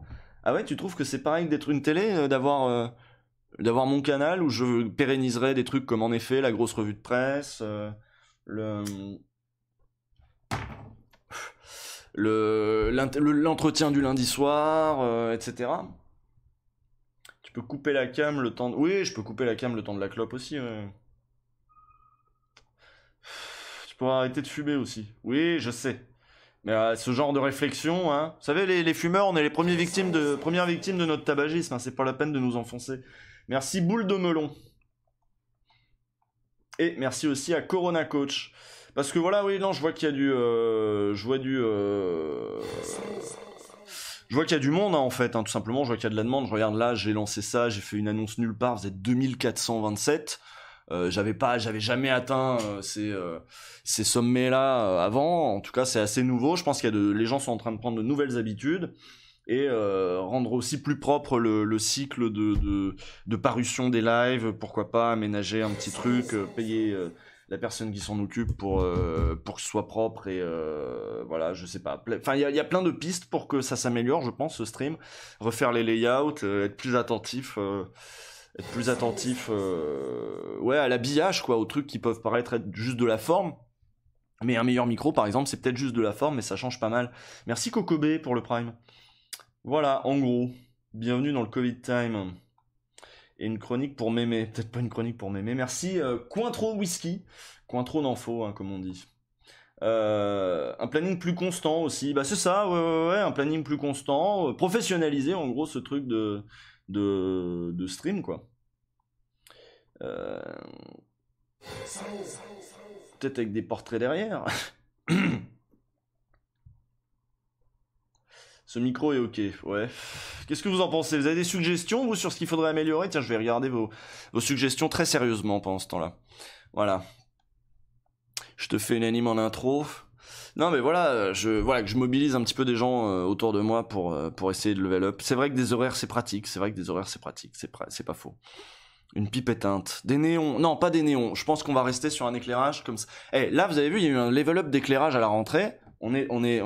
Je suis vachement plus propre niveau éclairage. Je m'en prends plein la gueule de lumière, là. Vous voulez encore plus de lumière, là, bam. Là, ça fait plus de lumière, ça? Je sais pas si ça marche. Bref, niveau éclairage, c'est quand même... on est mieux. Ouais, ça fait un peu mieux, ça. Maintenant, voilà, il manquerait le son. Les badges sub et les emotes. Ah oui, peut-être ça aussi, d'ailleurs. Ouais, c'est ça. C'est ça aussi. Un drapeau rouge avec la tête de Méluche. Alors non, l'histoire, justement... l'histoire, c'est que je passe pour un stream d'actualité lambda. Voilà. Lambda, mais qui parle quand même qui garderait exactement la même ligne éditoriale et la même liberté de ton, mais qui fasse peut-être un peu plus neutre, quoi. Une grande bibliothèque derrière toi. Non, mais non. Ça fait péteux, ça. Peut-être faire des sondages sur les bouquins que tu vas vulgariser. Oh non, parce que les bouquins que je lis, il y a quand même c'est quand même un truc un peu intime de faire rentrer des idées dans sa tête. J'aime bien choisir moi-même les bouquins que je lis et les trucs, les sujets qui m'intéressent. Ça, je veux garder cette liberté-là. Mais peut-être penser d'autres formats, peut-être les interviews, il faudrait que je fasse par exemple de temps en temps des mini-plateaux où j'ai 2 personnes qui seraient éventuellement pas d'accord, je sais pas. En tout cas, il y a plein de nouveaux formats peut-être à imaginer. C'est déjà un peu catégorisé de gauche. En gros, tu veux faire comme Samuel Etienne? Non. Bah non, parce que je ferais pas pareil. En plus, déjà, je peux pas vouloir faire comme Samuel Etienne dans la mesure où j'ai pas regardé Samuel Etienne, donc je sais pas ce qu'il fait. Non, l'idée c'est que oui, d'arriver à devenir un point où on sait que là ça va parler actu avec des rendez-vous machin, un point régulier, quoi. On vient aussi voir Usul, la marque déposée, faut pas te travestir. Bah, ce serait pas du travestissement que de... Tu sais, c'est un petit peu comme... voilà, je comparerais ça un petit peu comme au moment où... Avant, je faisais des vidéos sur Dailymotion, toutes crado. Alors, je faisais tout ce que je voulais, je faisais n'importe quoi, et je faisais ça crado, et c'était authentique. Et puis, au bout d'un moment, je me suis dit... pour jeuxvideo.com, il a fallu que j'ai un format. Bon, voilà, c'est tout. C'est que les gens aiment bien quand il y a un petit formatage, mais le format, il va être à ma sauce, quoi. Il va quand même refléter ce que moi j'aime, ce que moi j'ai envie de faire. Par exemple, payer Chrono Music pour qu'il me fasse que j'ai mes propres thèmes musicaux, thèmes d'attente, machin, une vidéo d'attente de 10 minutes pour que... voilà, renforcer un petit peu l'habillage. Ça veut pas dire perdre son authenticité. Vraiment, pour moi, c'est vraiment comme quand je suis parti de Dailymotion pour aller sur jeuxvideo.com. Salut à toi, merci pour le boulot, merci Medius02, merci John by Valve, change rien, offre-toi un peu de confort, mais c'est surtout vous du confort d'écoute aussi, qui est, voilà, le meilleur micro par exemple, c'est pas mal. Le lobby chrono, ouais, tout à fait. Les plannings, ça va te gaver, on le sait. Oui, alors ça c'est vrai. Les plannings, ça va me gaver. Mais j'ai déjà réfléchi un petit peu. J'ai déjà réfléchi à pas mal de trucs. Par contre, si tu veux drainer du gaucho plus large sur Twitch, c'est sûr, il faudra te lisser. Et en plus, tu tapes large. Plus tu tapes large, plus faudra lisser. Je sais pas s'il faut lisser. Je sais pas. Je pense pas qu'il faille lisser, en tout cas, le fond. De toute façon, je vais pas m'interdire de dire ce que je pense de ceci ou de cela, quoi. Par contre, ah, il y a un sondage, on améliore quoi? Ah oui, on améliore quoi? Ah, oui, en effet, il y a une tendance, oui. Le contenu éditorial, le son et l'image, l'habillage, les emotes. Ouais, c'est le planning, vous, qui vous emmerde. Le sub alerte trop fort qui gâche la lecture de l'article. Non, il y a plein de trucs à améliorer. En gros, ça veut dire me faire aider, quoi, un petit peu pour... Ouais. T'attires suffisamment de monde pour pas avoir à lisser. Ben voilà, je vais pas lisser ce que je raconte. Je vais lisser juste que ce soit plus propre, quoi, tout simplement. Parce que là, mine de rien, on a quand même beaucoup level up depuis le tout début de quand je faisais des streams, mais on peut faire mieux que ça, y compris sur tous les domaines. Voilà. On voit pas assez le chat. Oui, il est où le chat, tiens? Mémé? T'es où, Mémé? Je crois qu'elle s'était foutue sous la couverture. Ouais, elle est encore sous la couverture. Et tout à l'heure, j'ai retiré la couverture et elle a sursauté. Donc je vais pas refaire ça. Bon, en tout cas, ce qui ressort du sondage, qui est trop long, c'est que ça vous arrangerait bien d'avoir un planning. Mais c'est vrai que c'est un gros truc là pour niveau professionnalisation. Le chat Odef. Odef, passé à Usul 3000. Devient un debate bro comme les ricains. C'est quoi un debate bro? Merci Silouane20. Je sais pas s'il faut que je regarde les Américains. C'est pas un truc qu'on m'a nécessairement conseillé. Je sais plus avec qui j'en parlais. Je crois que c'est Jean Massier qui me disait les Américains. Non, moi je suis plutôt un truc plus journal, plus proche de ce qui m'intéresse, c'est-à-dire le débat d'idées et la polémique journalistique et intellectuelle, quoi. Peut-être un peu plus ces trucs-là que de faire de l'opinion quotidienne en se gueulant dessus. Ce sont des mecs qui se sont fait connaître en débattant frontalement avec des nazis. Ah oui, alors non, c'est bon, moi j'ai pas le temps. C'est rigolo, il y a Ostpolitik tout à l'heure sur le OLG du jour qui m'avait dit, attendez, je vais retrouver son message. Il m'avait dit...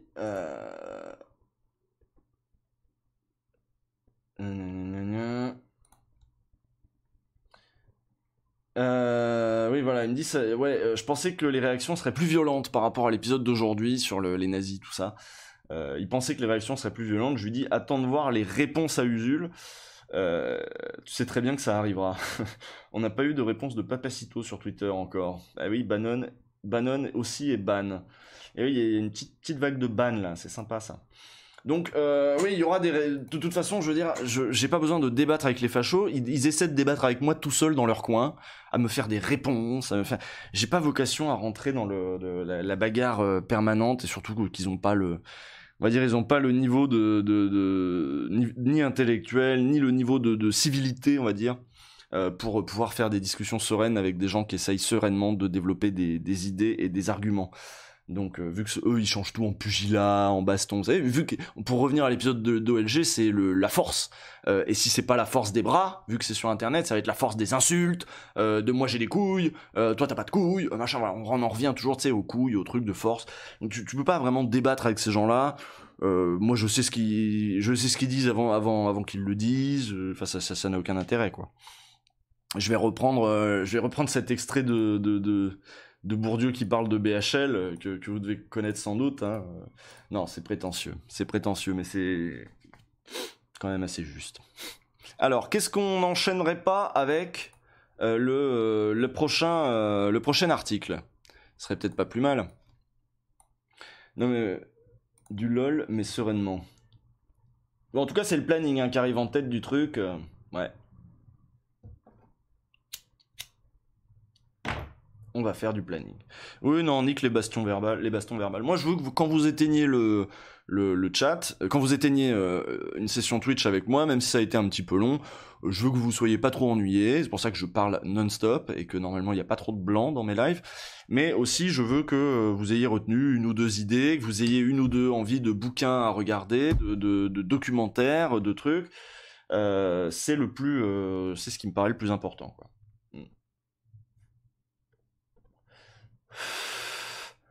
C'est l'amélioration. Désolé, c'est l'amélioration. Bon, bref, j'ai pas eu le temps. Prends en charge la chaîne VOD. Non, mais il y a plein d'idées, on va s'en sortir. Hein. Mais en tout cas, RIP ta chaîne après un mois de planning. Mais non, je peux m'en sortir, y compris avec un planning. J'arrive bien à livrer un OLG tous les lundis, en général à l'heure. En général, je peux bien arriver à être là pour les lives. Voilà. Pour les plannings, je sais pas si c'est parce que c'est pas clair ou si c'est moi qui suis pas assez... Non, mais le planning n'est pas clair. Par exemple, normalement, le lundi soir, c'est l'entretien, mais là, il n'y a pas d'entretien ce lundi soir. Et à la place, il y a revue de presse à 17h, et c'est pas du tout prévu dans le planning. Voilà. Hein. On représente la gauche chignon, merci Susul. Est-ce qu'il serait pas pertinent de ralentir les invités intramonde intellectuel de gauche et twittosphère, et plutôt aller chercher des gens du monde populaire aussi? Le thème de l'écologie est primordial. Ah oui, non, alors toi, c'est carrément la ligne éditoriale que tu veux changer. Ça, c'est pas pareil. Ne laissons pas Europe Écologie Les Verts nous spolier. Une écologie vraiment de gauche doit exister. Oui, d'accord, mais alors ça, c'est ta ligne politique et ce serait éventuellement ta ligne éditoriale. C'est peut-être pas nécessairement la mienne. Voilà. Faire des lives Usul et host. Ouais, peut-être développer des synergies de chaînes. Et c'est marrant, je suis full anti-planning. Plus de paléopolitique, c'est vraiment génial ça. Oui, c'est vrai que paléopolitique, c'est sympa aussi. Invite des collapsos. Oh là là, mais j'ai pas envie d'inviter des gens juste pour faire... ouais, de la bagarre, quoi. Chronique avec Jean Massier. Jouer à des jeux plus simples pour paléopolitique. J'ai loupé le Discord. Quelqu'un peut redonner le lien. Mais en fait, le Discord, il y en a un, mais je m'en sers pas. Je vais rarement dessus. Et parce que, voilà, t'as un Discord, c'est le début des emmerdes. Après, il faut le gérer et tout. Et je sais que j'aurai pas le temps. pas l'énergie, pas l'envie de gérer un Discord en plus de tout ce que je gère déjà. Bon, alors, le vaccin, on va passer à la suite, hein. Le vaccin, c'est pas mal. Toi, tu t'en sers pas, mais les gens, oui. Bah, si vous voulez mettre le lien dans le chat, vous pouvez mettre le lien dans le chat vers le Discord, hein, y a pas de souci. Trop relou, Discord, laissez tomber. En plus, moi, je vois jamais de gens. Attendez, je vais regarder le Discord s'il y a du monde dessus. Mais moi, je vois jamais de gens dessus. Ah non, mais c'est que je regarde pas aussi. C'est peut-être pour ça. And that's why. Il est où le Discord? Il est où Ah oui, Discord, Usul, Twitch. Est-ce que les gens parlent dessus? Ah oui, les gens parlent un peu dessus. Remarque, c'est vrai que c'est pas mal pour partager les articles, machin, tout ça, c'est vrai que mais l'idée de faire une communauté autour de Mapom, je trouve ça quand même un peu... je sais pas, même si bon, oui, de fait ça existe parce qu'il y a des gens qui... Eh oui, vous êtes là, je vous vois. Ça existe parce que de fait il y a des gens qui viennent sur le stream, c'est parce que c'est mon stream, donc il y a une personnalisation qui est inévitable et qui est plutôt assumée. Mais bon, une communauté autour, moi en tout cas j'ai pas envie de la gérer, ce serait bizarre quoi. Niveau collab, il y a un truc à faire avec Eureka. Oui, niveau économie, faites péter le lien du Discord, les usulos. Ton stream devrait être accessible aux nouveaux viewers. Bah, il est accessible aux nouveaux viewers. Peu importe leur niveau ou leur orientation politique, mais il me semble que c'est le cas. Hein. Non, peut-être que je trash un petit peu. Oui, mais c'est pas grave. Hein, c'est pas grave. Des fois j'y pense, hein, tu sais, j'essaie de dire, faut redire des trucs simples, parce que c'est vrai que l'audience commence à être un peu large, donc faut pas hésiter à définir ce que c'est qu'un think tank, quand on parle des think tanks, et pas prendre pour acquis que tout le monde sait déjà ce que c'est. Mais voilà, bref. Allez, on continue l'article on commence l'article, cette fois-ci, dernier article. Vous n'aurez pas, malheureusement, l'article sur les marchés qui s'aveuglent sur les risques climatiques. Vous voyez, il faut faire plus d'écologie, mais quand je vous propose de l'écologie, ça passe à la trappe parce que vous avez voté pour l'Institut Montaigne, les influenceurs et le vaccin. C'est pas ma faute, c'est pas moi qui fais les règles, hein. Et ouais. Donc comment le français Sanofi s'est retrouvé distancé dans la course au vaccin? Après des débuts prometteurs, une erreur de laboratoire a fait perdre 5 à 6 mois au groupe. Waouh, merci Spunups, merci Spunups pour les subs offerts aux gens, les abonnements pour les gens, voilà. Donc après des débuts prometteurs, une erreur de laboratoire a fait perdre 5 à 6 mois au groupe. Sans renoncer à ses projets, l'hypothèse qu'il mette son outil industriel à disposition de ses concurrents les plus avancés est à l'étude. Donc un article de Claire Gatinois et Chloé Aberhart. On est déjà en slow mode, les gens sont si gentils que ça se passe bien. Mais oui, c'est bien. Je veux dire, à un moment, moi j'avais des raids de fachos et tout, mais là, en fait, ils sont très bien gérés, les raids de fachos. Il en faudra plus pour nous faire taire, pour nous bâillonner. Il fut un temps où l'on se disputait les doses du futur vaccin anti-Covid développé par Sanofi et son associé britannique GSK. C'était en 2020, il y a une éternité. En mai, le directeur général du groupe pharmaceutique français, Paul Hudson, avait suscité un tollé en expliquant que, une fois homologué, le vaccin serait distribué en premier aux États-Unis, car ils avaient largement financé la recherche. Exprimé par un fleuron national, leader mondial du vaccin contre la grippe saisonnière, cette préférence américaine avait achevé d'élever la souveraineté sanitaire au rang des priorités de l'exécutif. Ah oui, non, mais ça, c'est... vous vous souvenez de la polémique, hein, où Sanofi avait dû s'expliquer après en disant mais non, en fait il y en aura pour la France quand même, parce que c'est vrai que on s'est gavé d'être public, évidemment. En juin 2020, lors d'une visite symbolique sur le site de recherche et de production de vaccins de Sanofi à Marcy-l'Étoile dans le Rhône, le président Emmanuel Macron avait annoncé le déblocage de 200 millions d'euros pour accélérer la mise au point d'un vaccin et de traitement contre le coronavirus. De son côté, Sanofi s'était engagé à investir 610 millions dans de nouvelles infrastructures hexagonales. Le groupe renforcerait son empreinte sur le territoire. Les doses espérées du vaccin anti-Covid n'échapperaient pas aux Français. Tout était bien, qui s'annonçait bien. Voilà pour l'histoire ancienne. Car celle qui s'est écrite aujourd'hui n'en a plus que pour les gagnants. Les vaccins à ARN messager innovants et extraordinairement efficaces de Pfizer-BioNTech et Moderna, qui sont, pour l'instant, les seuls à être autorisés dans l'Union européenne. De Sanofi, on n'entend plus parler. Ou si peu.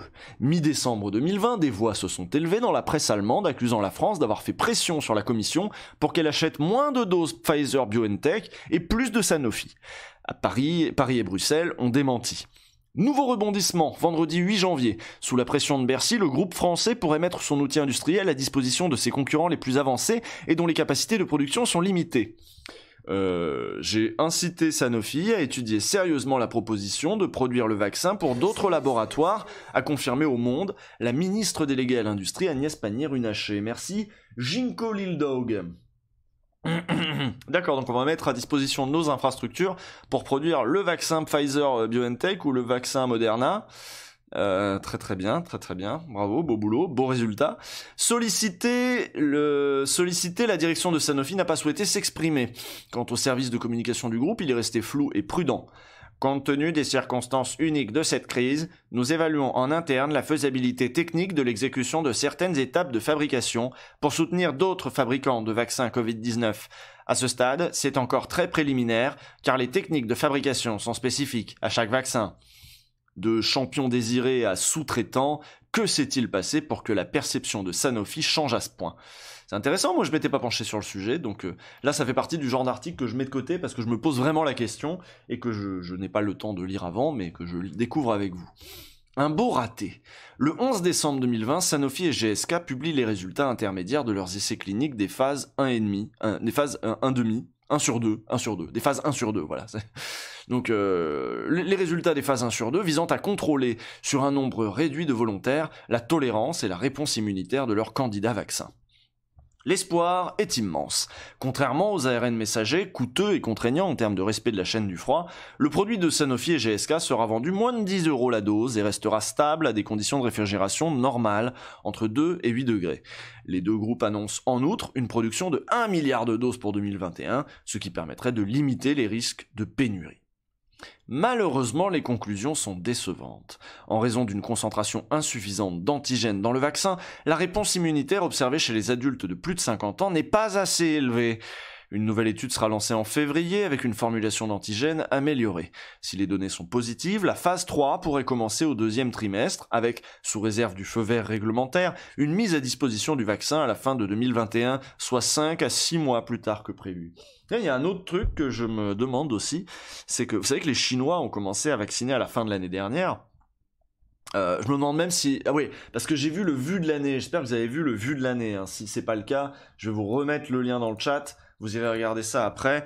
Regardez ça à deux avec votre copain, avec votre copine. Ça dure longtemps. Vous pouvez faire ça sur plusieurs jours et discuter ou avec votre coloc, etc. C'est un très bon truc à regarder à plusieurs, je trouve. Où est-ce que je vais trouver ça? Vu France Télé. Alors ils l'ont pas mis sur YouTube, c'est pour ça qu'il faut aller sur France TV. Voilà. Et voilà le vu de l'année qui dure 4 heures. En effet, il faut couper vite parce que sinon... je peux me faire striker parce que vu, ils aiment pas qu'on mette leur truc sur Twitch, qu'on regarde leur vue sur Twitch. Donc regardez le vu de l'année, et si mes souvenirs sont exacts, je vous ai mis le lien voilà, dans le chat, si mes souvenirs sont exacts, j'ai vu dans le vu de l'année qu'au mois d'août, les Chinois ont commencé à vacciner, et on voit d'ores et déjà dans les chiffres de qui a vacciné combien de millions de gens, machin, que les Chinois sont évidemment devant nous, hein, mais comme à peu près tout le monde. Merci Etherlive qui a offert un abonnement à quelqu'un, à Kokishi, un abonnement à Kokishi. Dany regarde vu sur Twitch, il risque de se faire aligner parce que Julien Pagnac s'est fait aligner. J'ai vu le vu. Donc, qu'est-ce que je disais ? Hello, Vue, c'est excellent pour suivre la TV sans la regarder et ça fait bader. Bah oui, GO2, c'est pour ça aussi que je regarde Vue.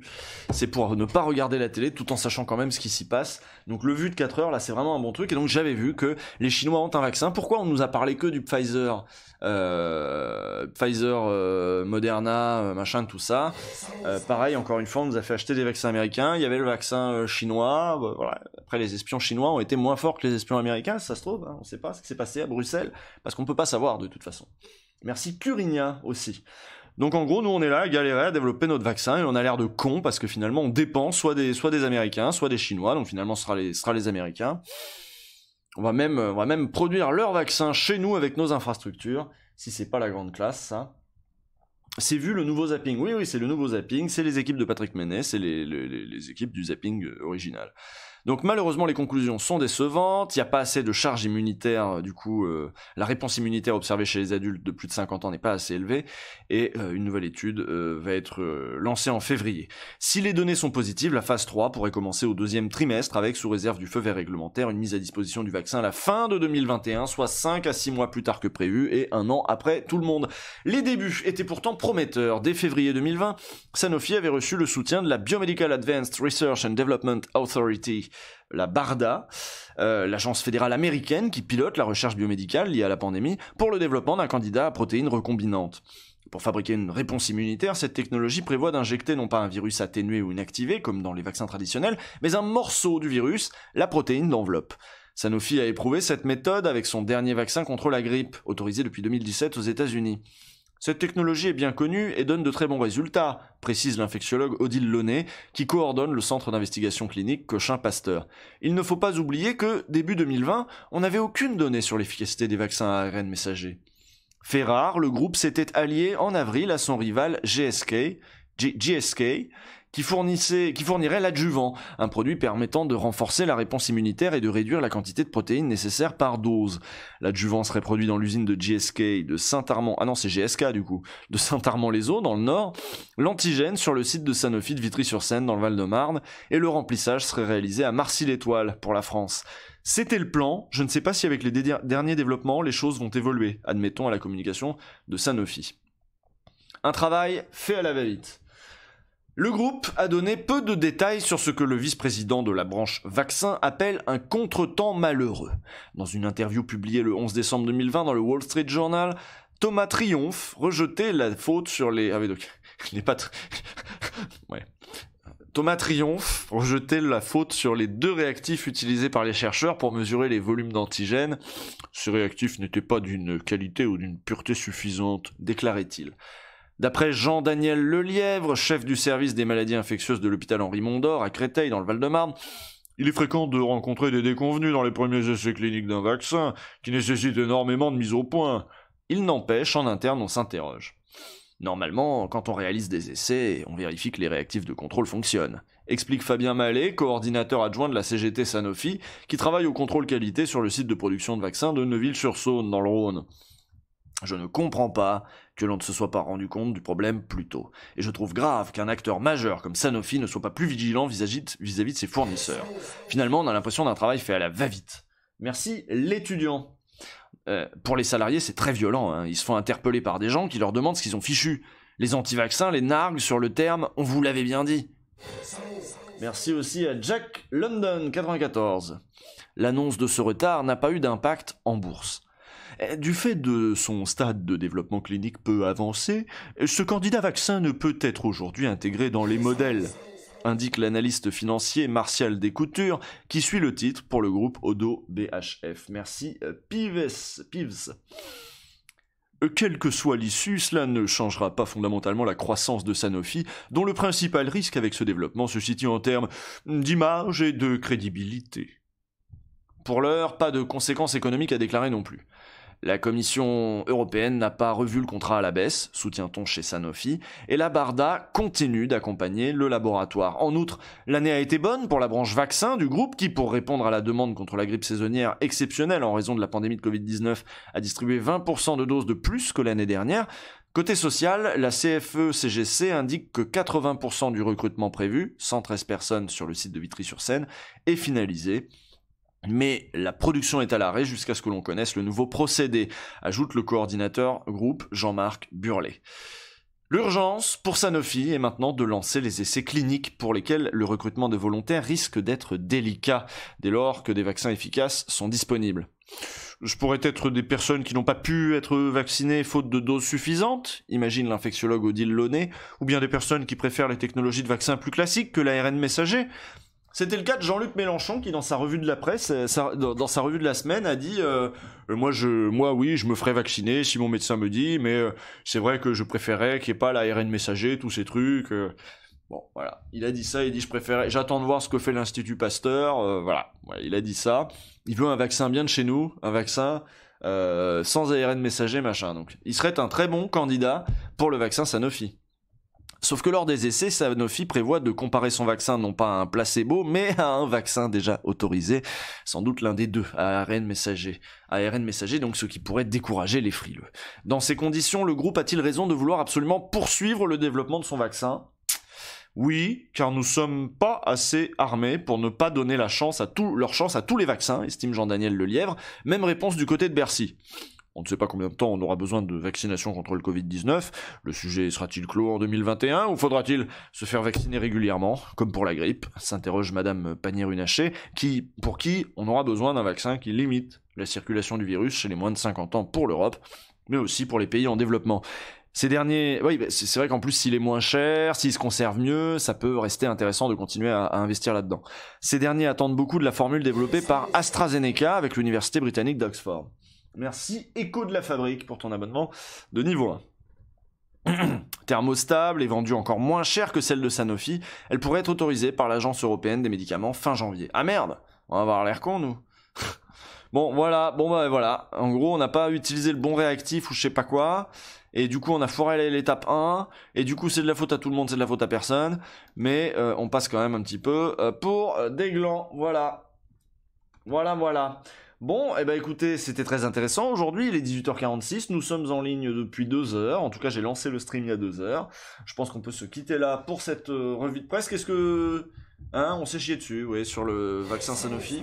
Merci Pollen22. Merci aussi Gatsulianov. Très bon épisode aujourd'hui. Chapoutot est une référence et vous l'avez très bien montré. Et écoutez, apparemment, Chapoutot, d'après ce qu'on me dit, Chapoutot cherche à me joindre. Donc ça serait quand même super sympa si on pouvait l'avoir en live un de ces soirs, Chapoutot. On pourrait revenir sur ces comparaisons, notamment avec le management, etc. Peut-être des choses qu'il était peut-être un peu tendu de dire sur France Culture, pourraient être dites ici dans une plus grande décontraction. Et puis moi je pourrais poser les questions que j'ai envie de poser. Et voilà, ça serait sympa d'avoir Chapoutot, ce serait quand même un petit peu la classe, hein, il faut le dire aussi. En tout cas, la semaine prochaine, je rappelle, lundi soir, 20h, on va parler du coup des écoles de commerce, revenir sur les écoles de commerce, puisque, Maurice Midena m'a envoyé son bouquin « Entrée rêveur, sortez manager, formation et formatage en école de commerce », c'est aux éditions La Découverte, et donc on fera peut-être un chapitre 1 sur ce bouquin dans la semaine. Comme ça, on sera prêt pour l'entretien moi, il faudra que je continue à parcourir le bouquin, mais dans l'absolu, on sera prêt pour l'entretien de lundi prochain. Maurice Midena, c'était celui qui avait fait ce grand article dans Le Monde diplomatique sur les écoles de commerce. Maurice Midena est journaliste, il a lui-même été formé à l'Audencia Business School, donc il connaît un peu le truc de l'intérieur, et je pense que c'est un bon interlocuteur pour parler du formatage en école de commerce. Merci Coralica. Bonsoir la gauche. Et ce serait intéressant, mais attends, est-ce que ce serait pas intéressant de faire une discussion entre Maurice Midena et Johan Chapoutot? Est-ce qu'il n'y a pas une idée d'émission qui se dégage là? Oh là là, je me prends pour Schneiderman là. Là il y a un plateau là. Là il y a une idée de plateau là. Bon, je sais pas si ça va être possible. Je sais pas si c'est intéressant. Je pense que oui, mais bon. Peut-être que c'est compliqué de relier les deux sujets. En tout cas, ça demanderait quand même un max de préparation quand même. Merci Bourdieu03. Mais oui, on est d'accord que c'est pertinent comme rapprochement. Après, on peut aussi prendre l'un et l'autre séparément. Ça serait sympa aussi. Pour pouvoir que chacun Usul Schneider nul. Usiel Schneider nul. Carrément une bonne idée. Chapoutot serait... Ah ouais, Chapoutot serait bien que j'ai Chapoutot. Il a pas de Twitter, Chapoutot? D'ailleurs, puisqu'on se pose la question. Mais si, je crois qu'il a un Twitter, mais qu'il tweete jamais rien. Ce saligo. Je crois que s'il a un Twitter, je le suis, parce que je crois que je l'ai déjà cherché. Info du lundi, Usul du futur, il met super bien Jean Castex. Ah bah ça c'est gentil, ça c'est gentil. Et puis, je crois qu'il y a Ilyes Ramdami, qui est journaliste chez Mediapart, et qui lui aussi prépare un bouquin plein de révélations sur les écoles de commerce. Et à mon avis, on recevra aussi plus tard... c'est un fil rouge ici, les écoles de commerce, et c'est normal, parce que si on pense en termes de structure, c'est une des structures essentielles qui produit les cadres de notre élite néolibérale, et qui leur apprend à penser et à diriger. Donc ça pourrait être intéressant. Enfin, pour moi, c'est intéressant de continuer à suivre. Regardez, là, aujourd'hui, on a parlé d'Agnès Pannier-Runacher qui se retrouve à prendre de grandes décisions, que ce soit sur le vaccin, mais je crois qu'on a aussi vu son nom ailleurs, peut-être même dans l'article sur l'Institut Montaigne. Agnès Pannier-Runacher qui a été formée, elle aussi, en école de commerce. Souvenez-vous de... Merde, comment il s'appelle ? Ah, vous le connaissez, enfin vous le connaissez, mais mal. C'est notre gars là qui était au ministère de la Culture. Comment il s'appelait, le gars aux cheveux blancs là? Putain, on l'a oublié déjà. Alors qu'il est encore ministre. Je sais plus où ils l'ont mis d'ailleurs. Franck Riester, voilà. Franck Riester. Ça te va, Franck Riester? Bon. Franck Riester, lui aussi formé en école de commerce. Que dire de Jean-Michel Blanquer, notre actuel ministre de l'Éducation nationale, qui lui a dirigé. Alors je sais plus si c'est je crois que c'est l'ESSEC. Je crois qu'il a dirigé l'ESSEC. Jean-Michel Blanquer. Donc voilà, on voit que l'univers des écoles de commerce, mine de rien, pèse sur la formation des élites et pèse ensuite même sur les élites et pourquoi pas même sur leurs décisions. Donc c'est intéressant de continuer à torpiller sur les écoles de commerce et à dire aux gens de pas y aller et à demander à ce qu'on les crame finalement un jour. Hein. Avec personne dedans, hein, on est d'accord, on n'est pas des barbares nous ici. Mais peut-être qu'il faudrait penser en termes de... Voilà, vous prenez tout ce pognon-là, vous le mettez dans les universités, ce sera très bien, il n'y a pas besoin de ces conneries d'école à la con. Bon, alors on va passer évidemment au raid, je pense qu'on a fait le tour là de tout ça. Alors, est-ce qu'il y a des gens qui sont en mode just chatting? Ah, bah tiens, il y a Julien Méniel qui parle, il est en mode just chatting, il a pas grand monde, et il parle de YouTube et d'autres trucs apparemment... de Dans ton corps, de YouTube et d'autres trucs. Voilà, bah écoutez, je vous envoie du coup je vous envoie chez Julien Méniel. Il faut que je clique sur les bons trucs. Hop, lancer un raid sur une chaîne. Non, j'en veux plus, je veux Julien Méniel. Voilà. Voilà, ils sont pas nombreux, je sais pas ce qu'ils foutent, mais ça discute et... Peut-être que vous pouvez lui demander, tu penses quoi des influenceurs, machin, tout ça. Hein. Ou peut-être que vous pouvez dire bonjour gentiment, parce que là, vous allez arriver très nombreux, du coup, et très nombreuses. Par rapport, pour l'instant, il n'a pas grand monde. Donc, soyez... Ah voilà, je vois qu'on le prévient déjà dans le chat. Méga raid d'Usul à venir, attention. Bah oui, ça va venir. Ça va venir. Je t'écris à propos d'un projet, quand même. Alors, il y a des gens qui me parlent dans le chat, vous savez, c'est un peu compliqué. J'essaie de regarder ça après. Massier a déjà son auditoire. Ah, parce qu'il est en ligne, Acropolis, Jean Massier d'Acropolis, Massier de Jean Polis. Je ne sais pas. Il y avait Jules The Ronder aussi qui était en live, mais je vous ai envoyé la voir, mine de rien, vendredi. Il y avait Maudit, mais Maudit, là, elle fait pas des sciences politiques, elle fait pas de sciences sociales, elle joue à GTA. Donc je pense que voilà, c'est pas mal de changer et de partir sur Julien Méniel.